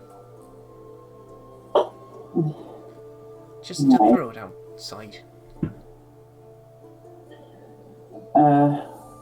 Well, Miss Lulu, do you think we should... Do you have any other contracts for us, or do you think we should proceed with just unraveling this mess? You see, as this is happening, Lulu's eyes are just kind of like lost in thought as she's been looking down. She goes, "Sorry, darling, what? What'd you say?" Any new contracts, or should we just continue with this? Oh, darling, there's many contracts that I could easily acquire for you, but at the moment I thought we were trying to boost your reputation amongst the dragons here. Yes? And out of curiosity, because the dragons don't seem super interested in this, I mean, where did the contract you got for us come from? Is there like a city council of humanoids? Well, the contracts are given to us at the trade hall, and they're given with lists of who requests it, as well as the rewards they wish to give, and the difficulty they expect them to be. And then, of course, each of us, well, the agents, we look at them all and assume which ones might be most fitting for our clients. Wait, We pair what was the name of the client who put forward the job? Oh, we don't give that information, Varkash. Remember, if the client wishes to have, the privilege of being anonymous, then we let them be. I will say that I agree with Rook. I don't think that we should let this sit. I think this is a huge problem, and I think we should address it. I The know longer we this. wait, the worse it will get. By all I know means, this- darlings, if you could go to each of these bases and eliminate them and provide evidence that you are able to successfully thwart this plan, that would certainly throw favor up into House TL, wouldn't it, Jin? Jin kind of goes, yes, I suppose if you can at least show that you're able to destroy a lot of the nefarious activities around Florin, then I suppose yes, that would certainly show that House TL is keen on keeping the peace for everyone and has a good generous amount of effort to send out to the world. So, yeah, it would help. No matter how true that actually is, appearances matter more than action. Appearances matter more than anything. I don't get dragons. That's all right, dear. Oh, anyway. That was the most condescending thing I've ever heard. Just, that's all right, dear. So I put out the map and I put it out in front of everyone. So since we don't have the head anymore, do we just pick a random point and go for it? I mean, we can go to the closest one, at least. Can I check the map? Is there any bases near a large population center or potentially within reach of one? There are technically 2 within a large population, and 1 that's in a moderate population, and 1 that is in the middle of nowhere. Is it near a population center though? The one in the middle of nowhere? Just Nope. It is absolutely in the middle of a forest in between the paths of the 2 mountains. I point to the moderate one, Mhm. and I go, probably best to start there. Alright, he points to Ravenwood in the north. Farther away from where Trade Up Town is, you were at River Run when you first initially met up with everyone. And River Run is obviously where you acquired your contracts with Lulu and did all of your initial startups. To get to Woodhall, that'd be the closest town towards where this base is located. You would either have to cut across the country or follow the roads to go to River Run, to Trade Up Town, and then eventually to Woodhall. So can we... Looking at the map, can we see if there's an easier route that would let us hit all of them kind of consistently? You would take the roads if you wanted to be safe and assured, but you could make the path quicker and shorter if you cut across the country, sticking to the mountains onto your right, and then heading towards the Woodhall that'd be at the end. Is there a path we can take that's not super inconvenient that lets us hit like 1 or 2 on the way to the one that Varkesh pointed out? Not really. I mean, you can see it on the map right there. You can see that you currently are here in Alniel. And then in order to get to, Ravenwood and Woodhall, it's up in the north. And the other was Deepwood, Broken Bone Mountains over here. So those are both south. And what was the 4th one? Greywood? Deepwood, Greenwood Forest, Ravenwood, and the Broken Bone Mountains. I will actually draw the X's for you real quick. Yay, thank you. You can actually see them. So you have 1 here in Deepwood. Yep. 1 here in the Broken Mountains. 1 here in the Greenwood. Oh, there's Greenwood. And 1 here in Ravenwood. Oh, so we're going away from the majority of them. Yeah. I can make a suggestion. I say we go by the river. That would easily take us to Trilak, to the Broken Bone Mountains. There's also another route that would take us to Greenwood Forest fairly easily. Yeah. Traveling straight through it, in fact. I think we should start there if we're going to start with one of those. But Okay, do the one up in the Ravenwood first. That's one less that we need to worry about taking us out of our path. Well, if I could probably take a shot, if there's anything that I know specifically, I say this kind of like under my breath to the group, not so much where Lulu and or Jin can hear. Be like, he would probably want a population of people that he can keep secluded where he wouldn't be disturbed. That sounds like Ravenwood. Yes, Trilok and Bylok are both fairly large settlements. All right. And if we take care of the north, there'll be nothing left but the south, and we can have more information going towards them. I'm okay with that. I feel like if we start with the Raven one, it'll take longest for news to get elsewhere, so it also makes the most sense. If we start with the others, then we'll be on an immediate campaign, one to the other, just based on proximity. Besides, if we always need to shoot back down south again, we can always use the river system. Be less obstructed and with the natural current. I'm assuming the river is flowing Flowing into the lake, yeah. No, What? the water is flowing out of Florin towards. And for you to, if you look at the map and look away, you can see that the river is going towards the ocean in the north. Rock. The water Okay. water always flows out to So, the sea. so Oh, the mountains are higher elevated, so it's going down. Yep. So getting to Ravenwood would It'll actually be quick. very quickly. Yeah. Well, we'd probably go by the foot, though, into the mountains. That's the most direct path. Yes, but mountains add quite a lot onto our travel time. Unless there's a path that any of you know of. I say we One take a strong. DM, do you know time as far as going by river versus going by the mountain path? Can we have an estimate? If you were to go by make a survival check. Okay. Good at this. That is an 11. Nice. Okay. It might be a little faster if you go by river. Yeah, because we travel during the night. Yeah, I mean, river maybe a little bit faster, and it's definitely easier to travel as opposed to hiking over mountains. That'd be okay. We won't run into another one of those weird frog things. Oh, wait. Like frog things. I was thinking about the thing that's following us. Because I think they don't like running water, right? Oh, That is true. He did seem to rather dislike the rain. I say we take a vote. Okay. So, do we want to leave tomorrow? Tonight? I'd say we rest tonight. Okay. Leave tomorrow morning then? Okay, that. All right. So as far as the vote, are we all okay with Ravenwood? Yes. And so the vote's just mountain walking versus river Odie. Okay, raise your hand for mountain.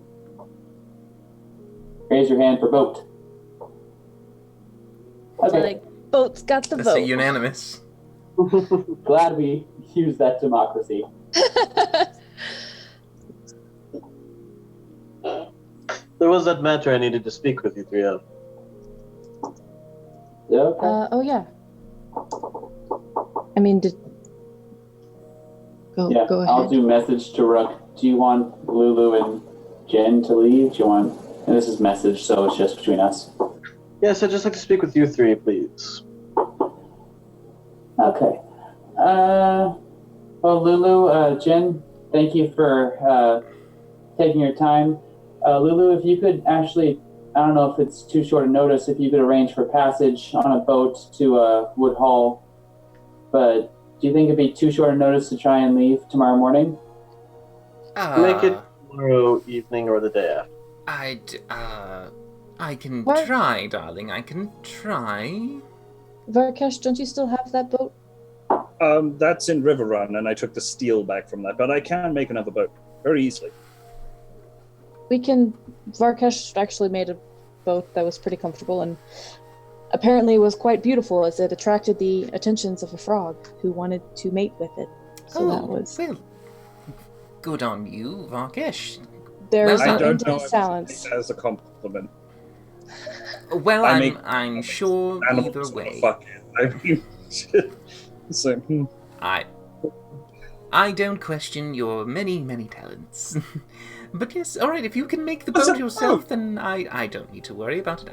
You'll be fine. Are you planning to come with us, Miss Lulu? Oh, darlings, no.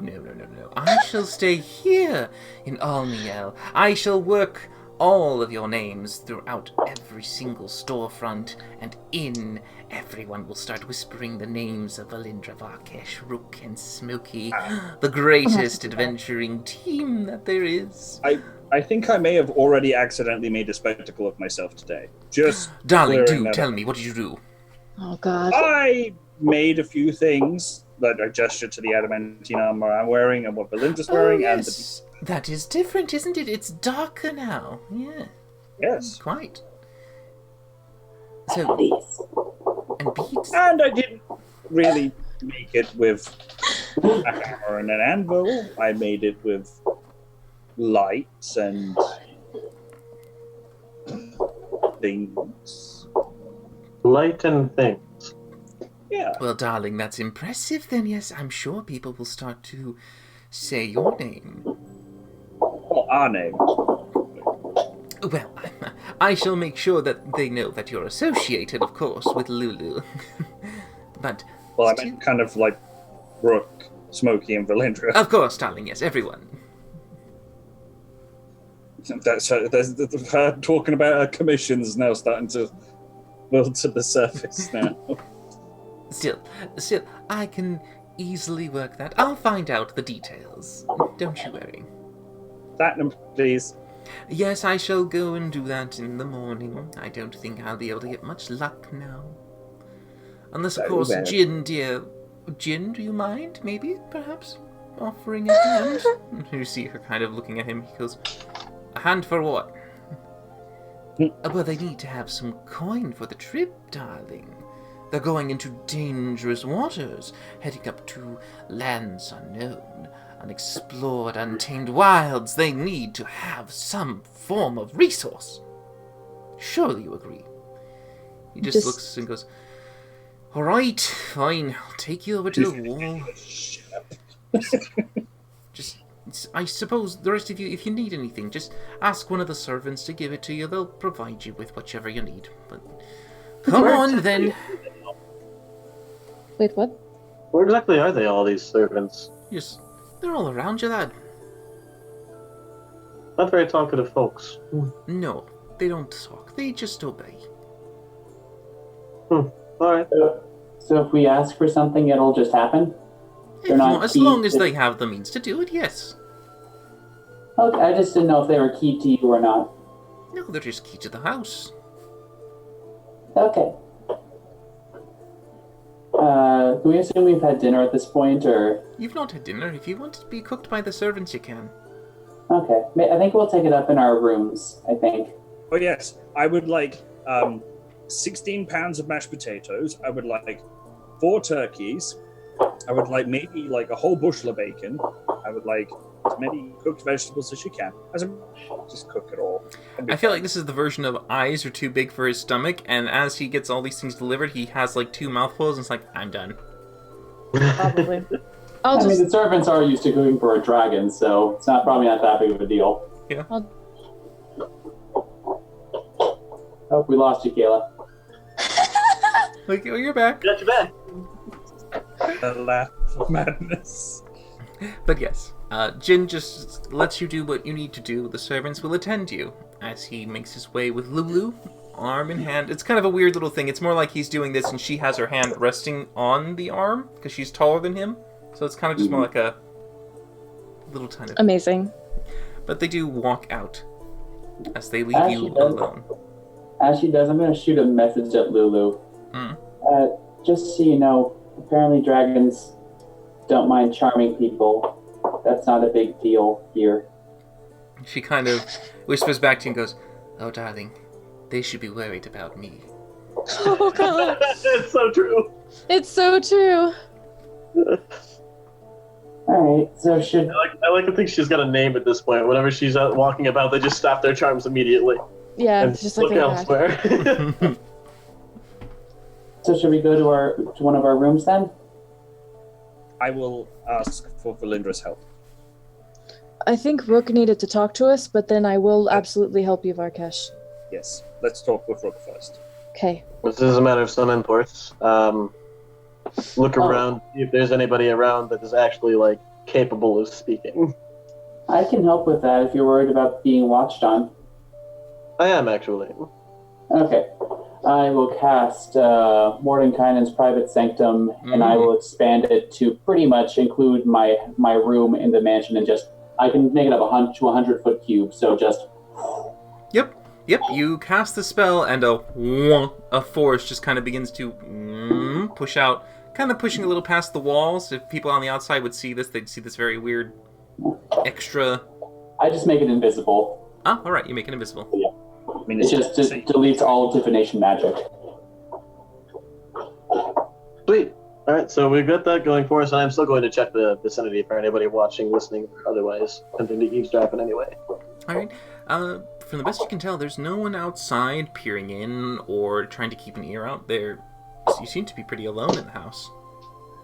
Okay. So I sit down and say, I apologize for the paranoia. As I was moving around the markets today, I was being followed. And a matter has come to my attention of some import. To get straight to the point, our vampire friend got in contact with me. How did he get into the city? Someone invited him in, I suppose. I don't know. All I know is that he met me at a small inn, which makes some excellent wine, by the way. Just pull some out and set it on the table. If you want some, please feel free. It's amazing. You are getting drunk. No, I was not. I was tastefully sampling the wares so as to not get kicked out of the establishment. It's a difference. How much was the bottle? Lots of money. More to the point. So, as of no surprise to any of us, he is after that spell. He kind of nods at Smokey. After that spell that you have copied,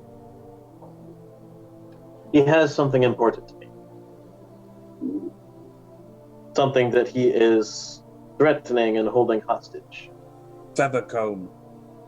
What? What? Your feathercomb. No, not the feathercomb. A person, an old friend. Joe. He is holding her hostage with the promise of unstated damage to her person should we not trade him with the spell. Or not necessarily the book, but the spell itself. I mean... I guess what I'm getting at here is this isn't someone that I could bear to just leave to her fate of whatever he has planned. I need to get her away, and I need to get her safe. And I can't do that on my own. Partially because I don't have that spell, and partially because I think it's only right that you guys should know, being that he's been as much of a pain in your necks as he has been in mine. Figuratively. Literally, in Barkesh's case, figuratively for the rest of them. But, okay, let's say we give him the spell, you get your friend back. Obviously, she wasn't safe where she was before. Are you going to try and put her in some secret location than every other person you've ever met? I don't think that she would stand for that. Wait. She can generally take care of herself. I don't know the circumstances behind getting her in his possession, but either way, we need her out of it. Wait a minute. Where was she, though? Was she, in this city to begin with? No, she's from Trilock. How far away is that? Pretty good distance. Pretty good distance. That's close to the Brokebone Mountains, where we want to go eventually. That seems a bit overly too convenient. I mean, he all of a sudden has someone that you know. He had no knowledge of that person that you clearly care about, and has all of a sudden, like a fart in the wind, just vanished and emerged again with all of a sudden someone that you can play the tune to the fiddle to. Well, that's the thing. He has contacts to an organization that I have ties to. I'd rather not get too far into that at the moment. The point of the matter is he has a group of people that are working with him that put him in contact with me specifically, with a threat very much so geared towards me and my person. But that still wouldn't explain how she would get here in, like, less than a day. Oh, I don't presume it's been something that was that instantaneous. He's a vampire. They always take the long view of things. As soon as he knew who I was, as soon as that first meeting, I'm not exactly inconspicuous all the time. Wait, so if he knows who you are, do you know who he is? No, unfortunately, I wish I had some clue, but whoever he is, he came into his status, whatever it may be, after I have made my way elsewhere. You can't use any of your ties to figure out... Complicated situation. Short answer, no. Okay. Begs the question, though. Plus, who could I trust in that matter? Like I said, he set up this meeting using a member of that organization already. Yeah, but he's popped up more than once. And now, after that weird incident with the argument that you and Valindra had around the campfire before we actually returned back here, he apparently could find us right after that situation. It seems a bit too oddly connected. And he knows about the book, and he knows things about you. Are you sure that there's not some weird connection here because of that incident that you went through? Like, maybe he knows about the girl that he's apparently holding prisoner because he can detect you and or know your thoughts or glean something from you. Well, he did say, though, that when he found us in the farmhouse and I was the only one out there, he asked if my friends were here. So he didn't know, or at least he played that he didn't know if you guys were even there or not. And that organization I was related to is not one that you can just forge a connection to overnight. He's worked with them for some time. It's just an unfortunate coincidence, as far as I can tell, that I was also at one point related to them. Okay, so Rook, you obviously want this person back. Now, are you willing to take the risk to try? We know that we can defeat this guy, assuming he's by himself. We've done it before.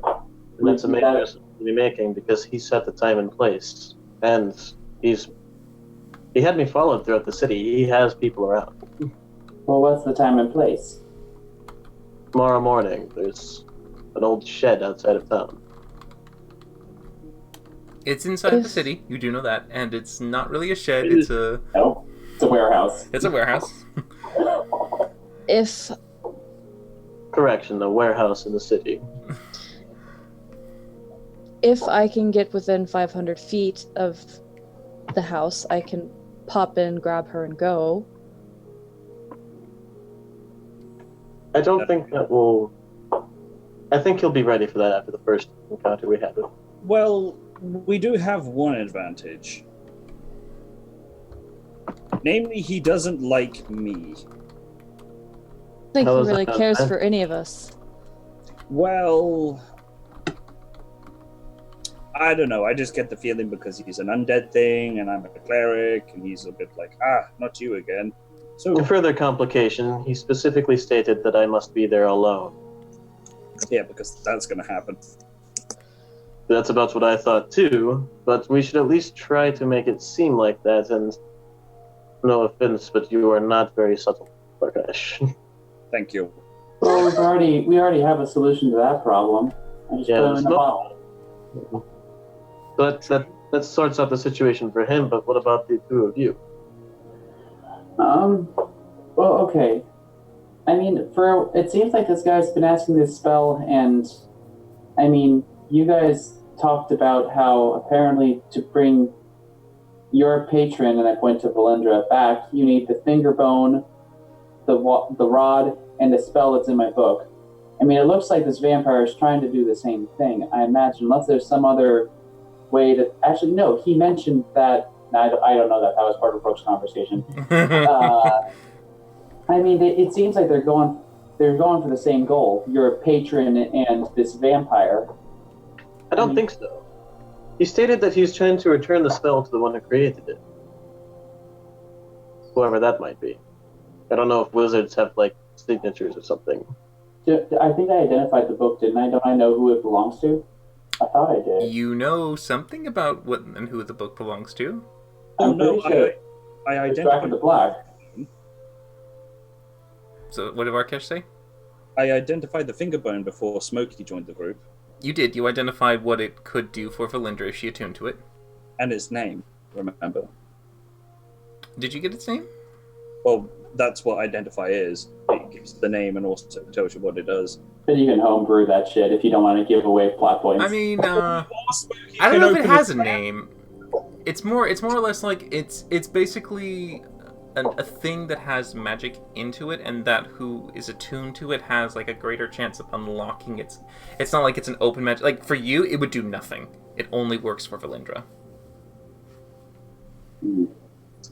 Well, we definitely know that we can get me in as a Smokey thing, and then I can hurt the vampire, and if the person who Rook is caring about's there, Valindra and Smokey can come in with their really powerful magics and port her out, and then we can deal with the situation once and for all.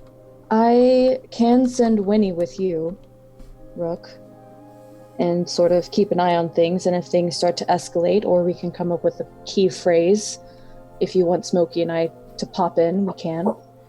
And he actually made the time during the day?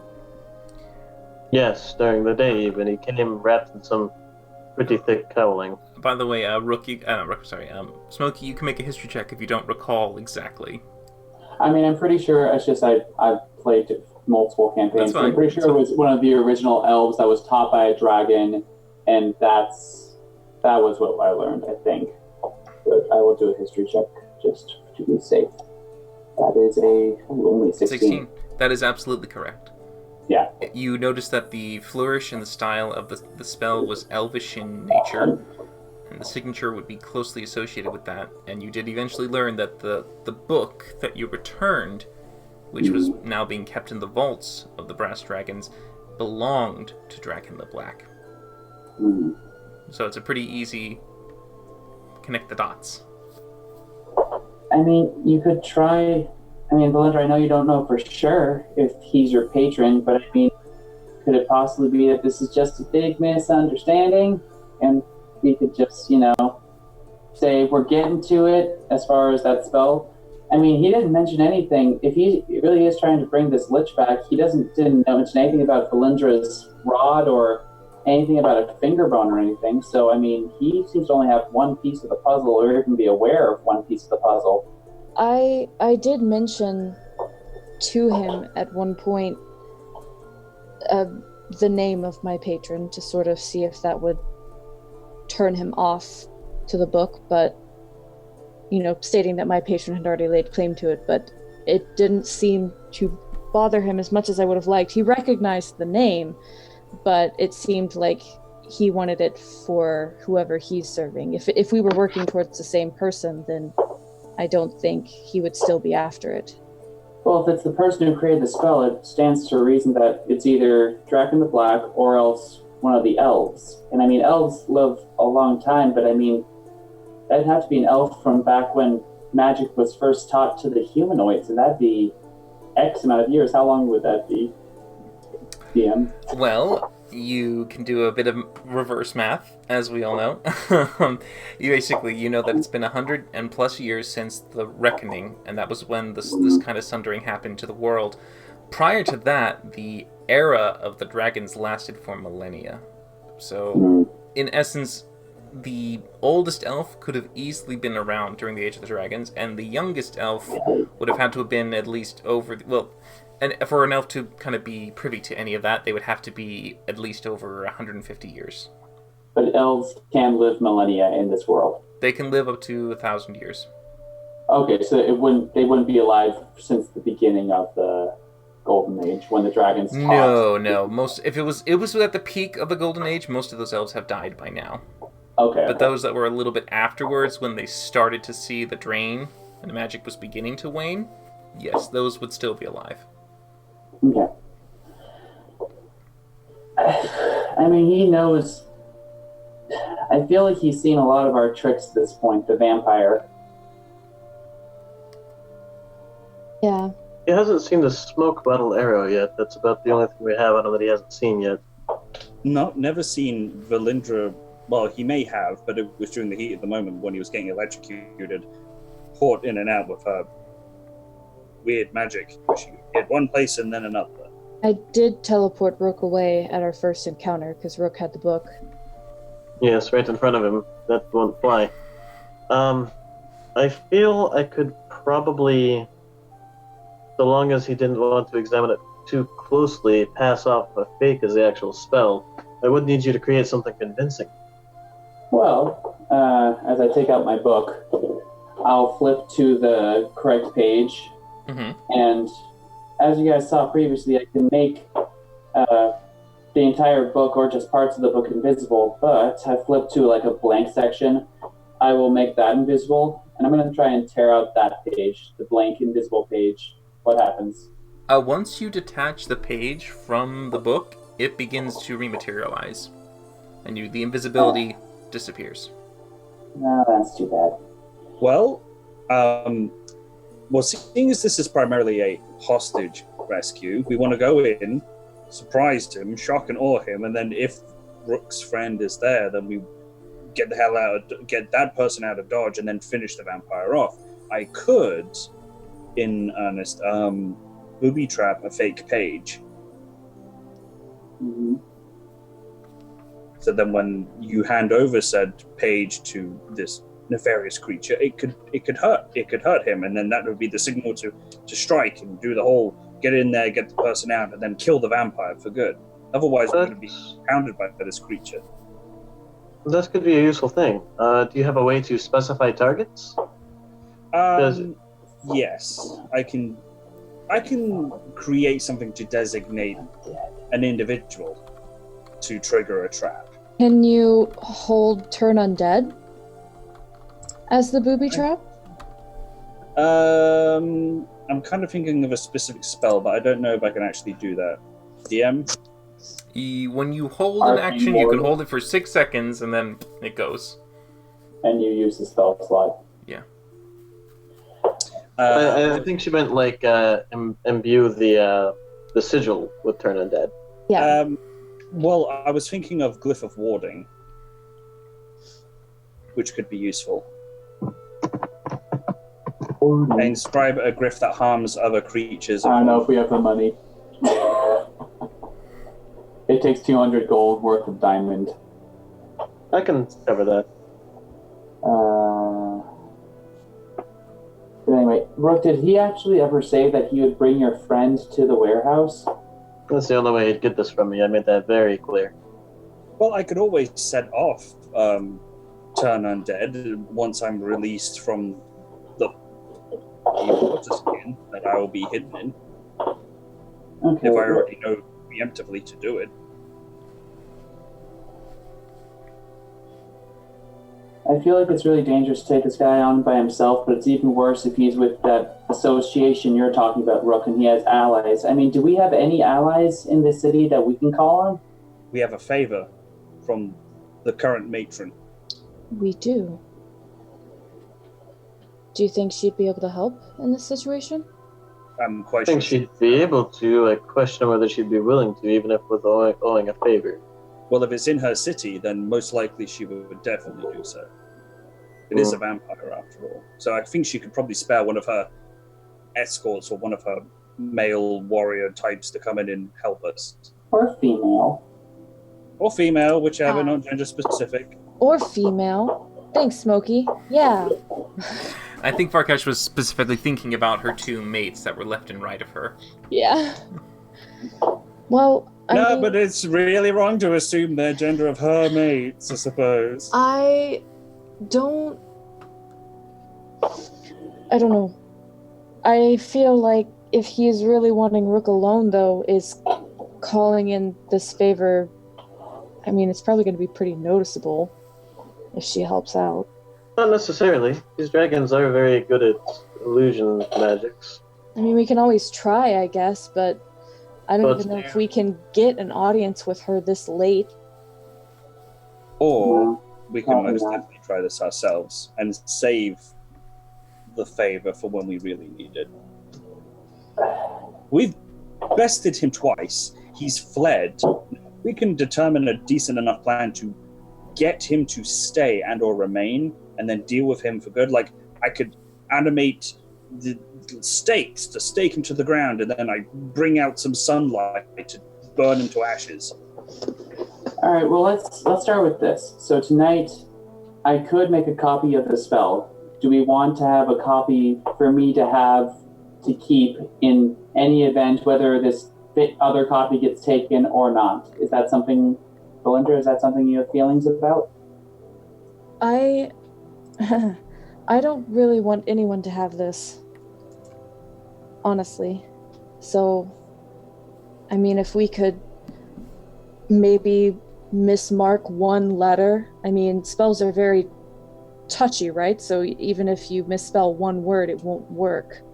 Oh yeah, and I mean, I actually have this spell called Illusory Script, where I can technically give them, the paper, but if they don't know my code, I mean, it's worthless to them.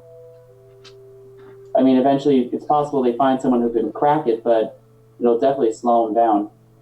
Yeah. I mean, Yeah. it's possible he might notice that right away, though, and think that's not agreeable. He doesn't seem particularly magically inclined. He hasn't cast a spell yet, at least not when I was fighting him. That's true. But do you think I should make a copy of the spell tonight, or what? I think I think the more copies of the actual spell that there are, the more likely it is for one to end up in the wrong hands. I think Okay, so no copy. I think Jin would actually be very interested in helping us, especially if it's within the borders of the city. I Think don't about want to do him a favor. I so wish Well, I could we- help you. I so wish I could But- help you. But this Then help us, AJ! I can't. It's just you guys are overlooking things. That's okay though. It's okay. Keep don't going. say that because my brain is Keep like, going. alright, Keep going. You're good.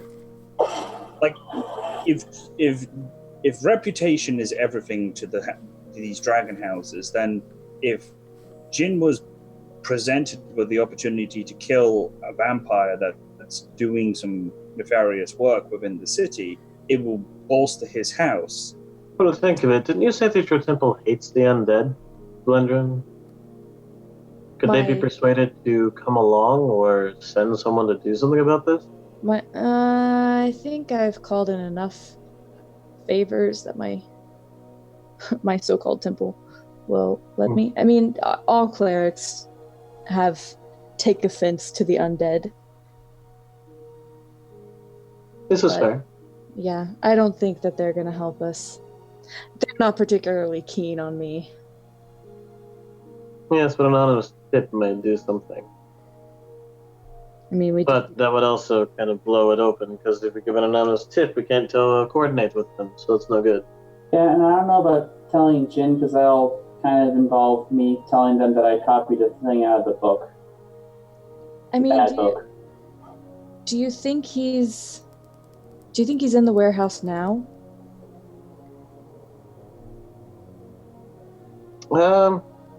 The possibility. I mean, do you know exactly where this warehouse is? Was given a general area and a sign to look for that may or may not be there yet. I was gonna say we could try to scope it out. But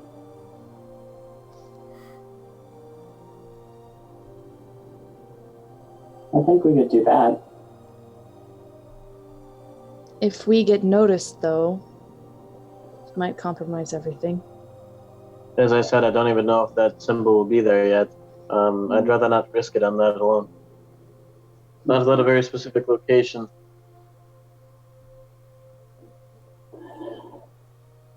Okay. I think our best plan so far is if you could put that glyph over the spell or a slight miscopy of the spell, Varkesh, we give that to him. We can use the smoke arrow and Winnie as a sort of messenger to tell Valendra and Smokey when to come in. That's interesting. Of course. What's that? I mean, Valindra, if you're willing to sacrifice the Pegasus that I gave you, we can give it to Jin, and I can probably get the diamonds I need so that I can actually perform that glyph, and then work with Smokey to be able to create that very painful trap. Well, I mean, the only reason we want to do a trap is if we're going to kill this guy. Is that the plan? Yes. I mean, we've tried to kill this guy a couple times now, and it hasn't gone very well. If we could find a way to keep him alive, I feel like he does have answers to quite a few questions. Last polite question got away. And also, every time he talks, he can kind of cast a charm on us. That's true. I hate vampires. But as you all discuss and convene as to the best plan to take, we'll close it here for tonight. Give you guys a time to think about what you want to do. Yeah, as you plan your chess moves in advance for this game of strategy of how to get what you need without losing anything you have. But good job so far. You guys are okay. Apparently, we're overlooking something really. You are overlooking so many. Oh God, it's so hard. I don't understand. It's okay. It's just it's not about overlooking story stuff. It's overlooking some of your abilities, and some of you say abilities and you miss what they can do, and it's like I can't correct you on them, so that's okay. I can definitely scry the bugger. You My abilities are pretty probably straightforward. could. Some of you guys really need to pour over what you got going on spell-wise and shit. there's just a lot of things where it's just like, oh, if they remembered from beforehand, they would know what's happening. But maybe you guys will just have to look back on some of the episodes which we have posted on YouTube, so that you can watch anything that you've missed from the previous things to catch up on all the latest and greatest from the party. But not to kind of dwell too much for these guys, because I know they got to get themselves ready for bed, as well as maybe a few of you viewers too. So, thank you for joining us today. We really appreciate you stopping by and sharing this adventure with us. We, of course, will continue streaming every Sunday at 6:30 p.m. Pacific Standard Time, and we also have another campaign on Tuesday, also streaming at 6:30 p.m. Pacific Time. And, of course, anytime you spend here with us, you accumulate loyalty and Hoda points, which you can spend on the Tuesday game to help aid our allies there. But, of course, from me and our lovely set of players here, thanks again.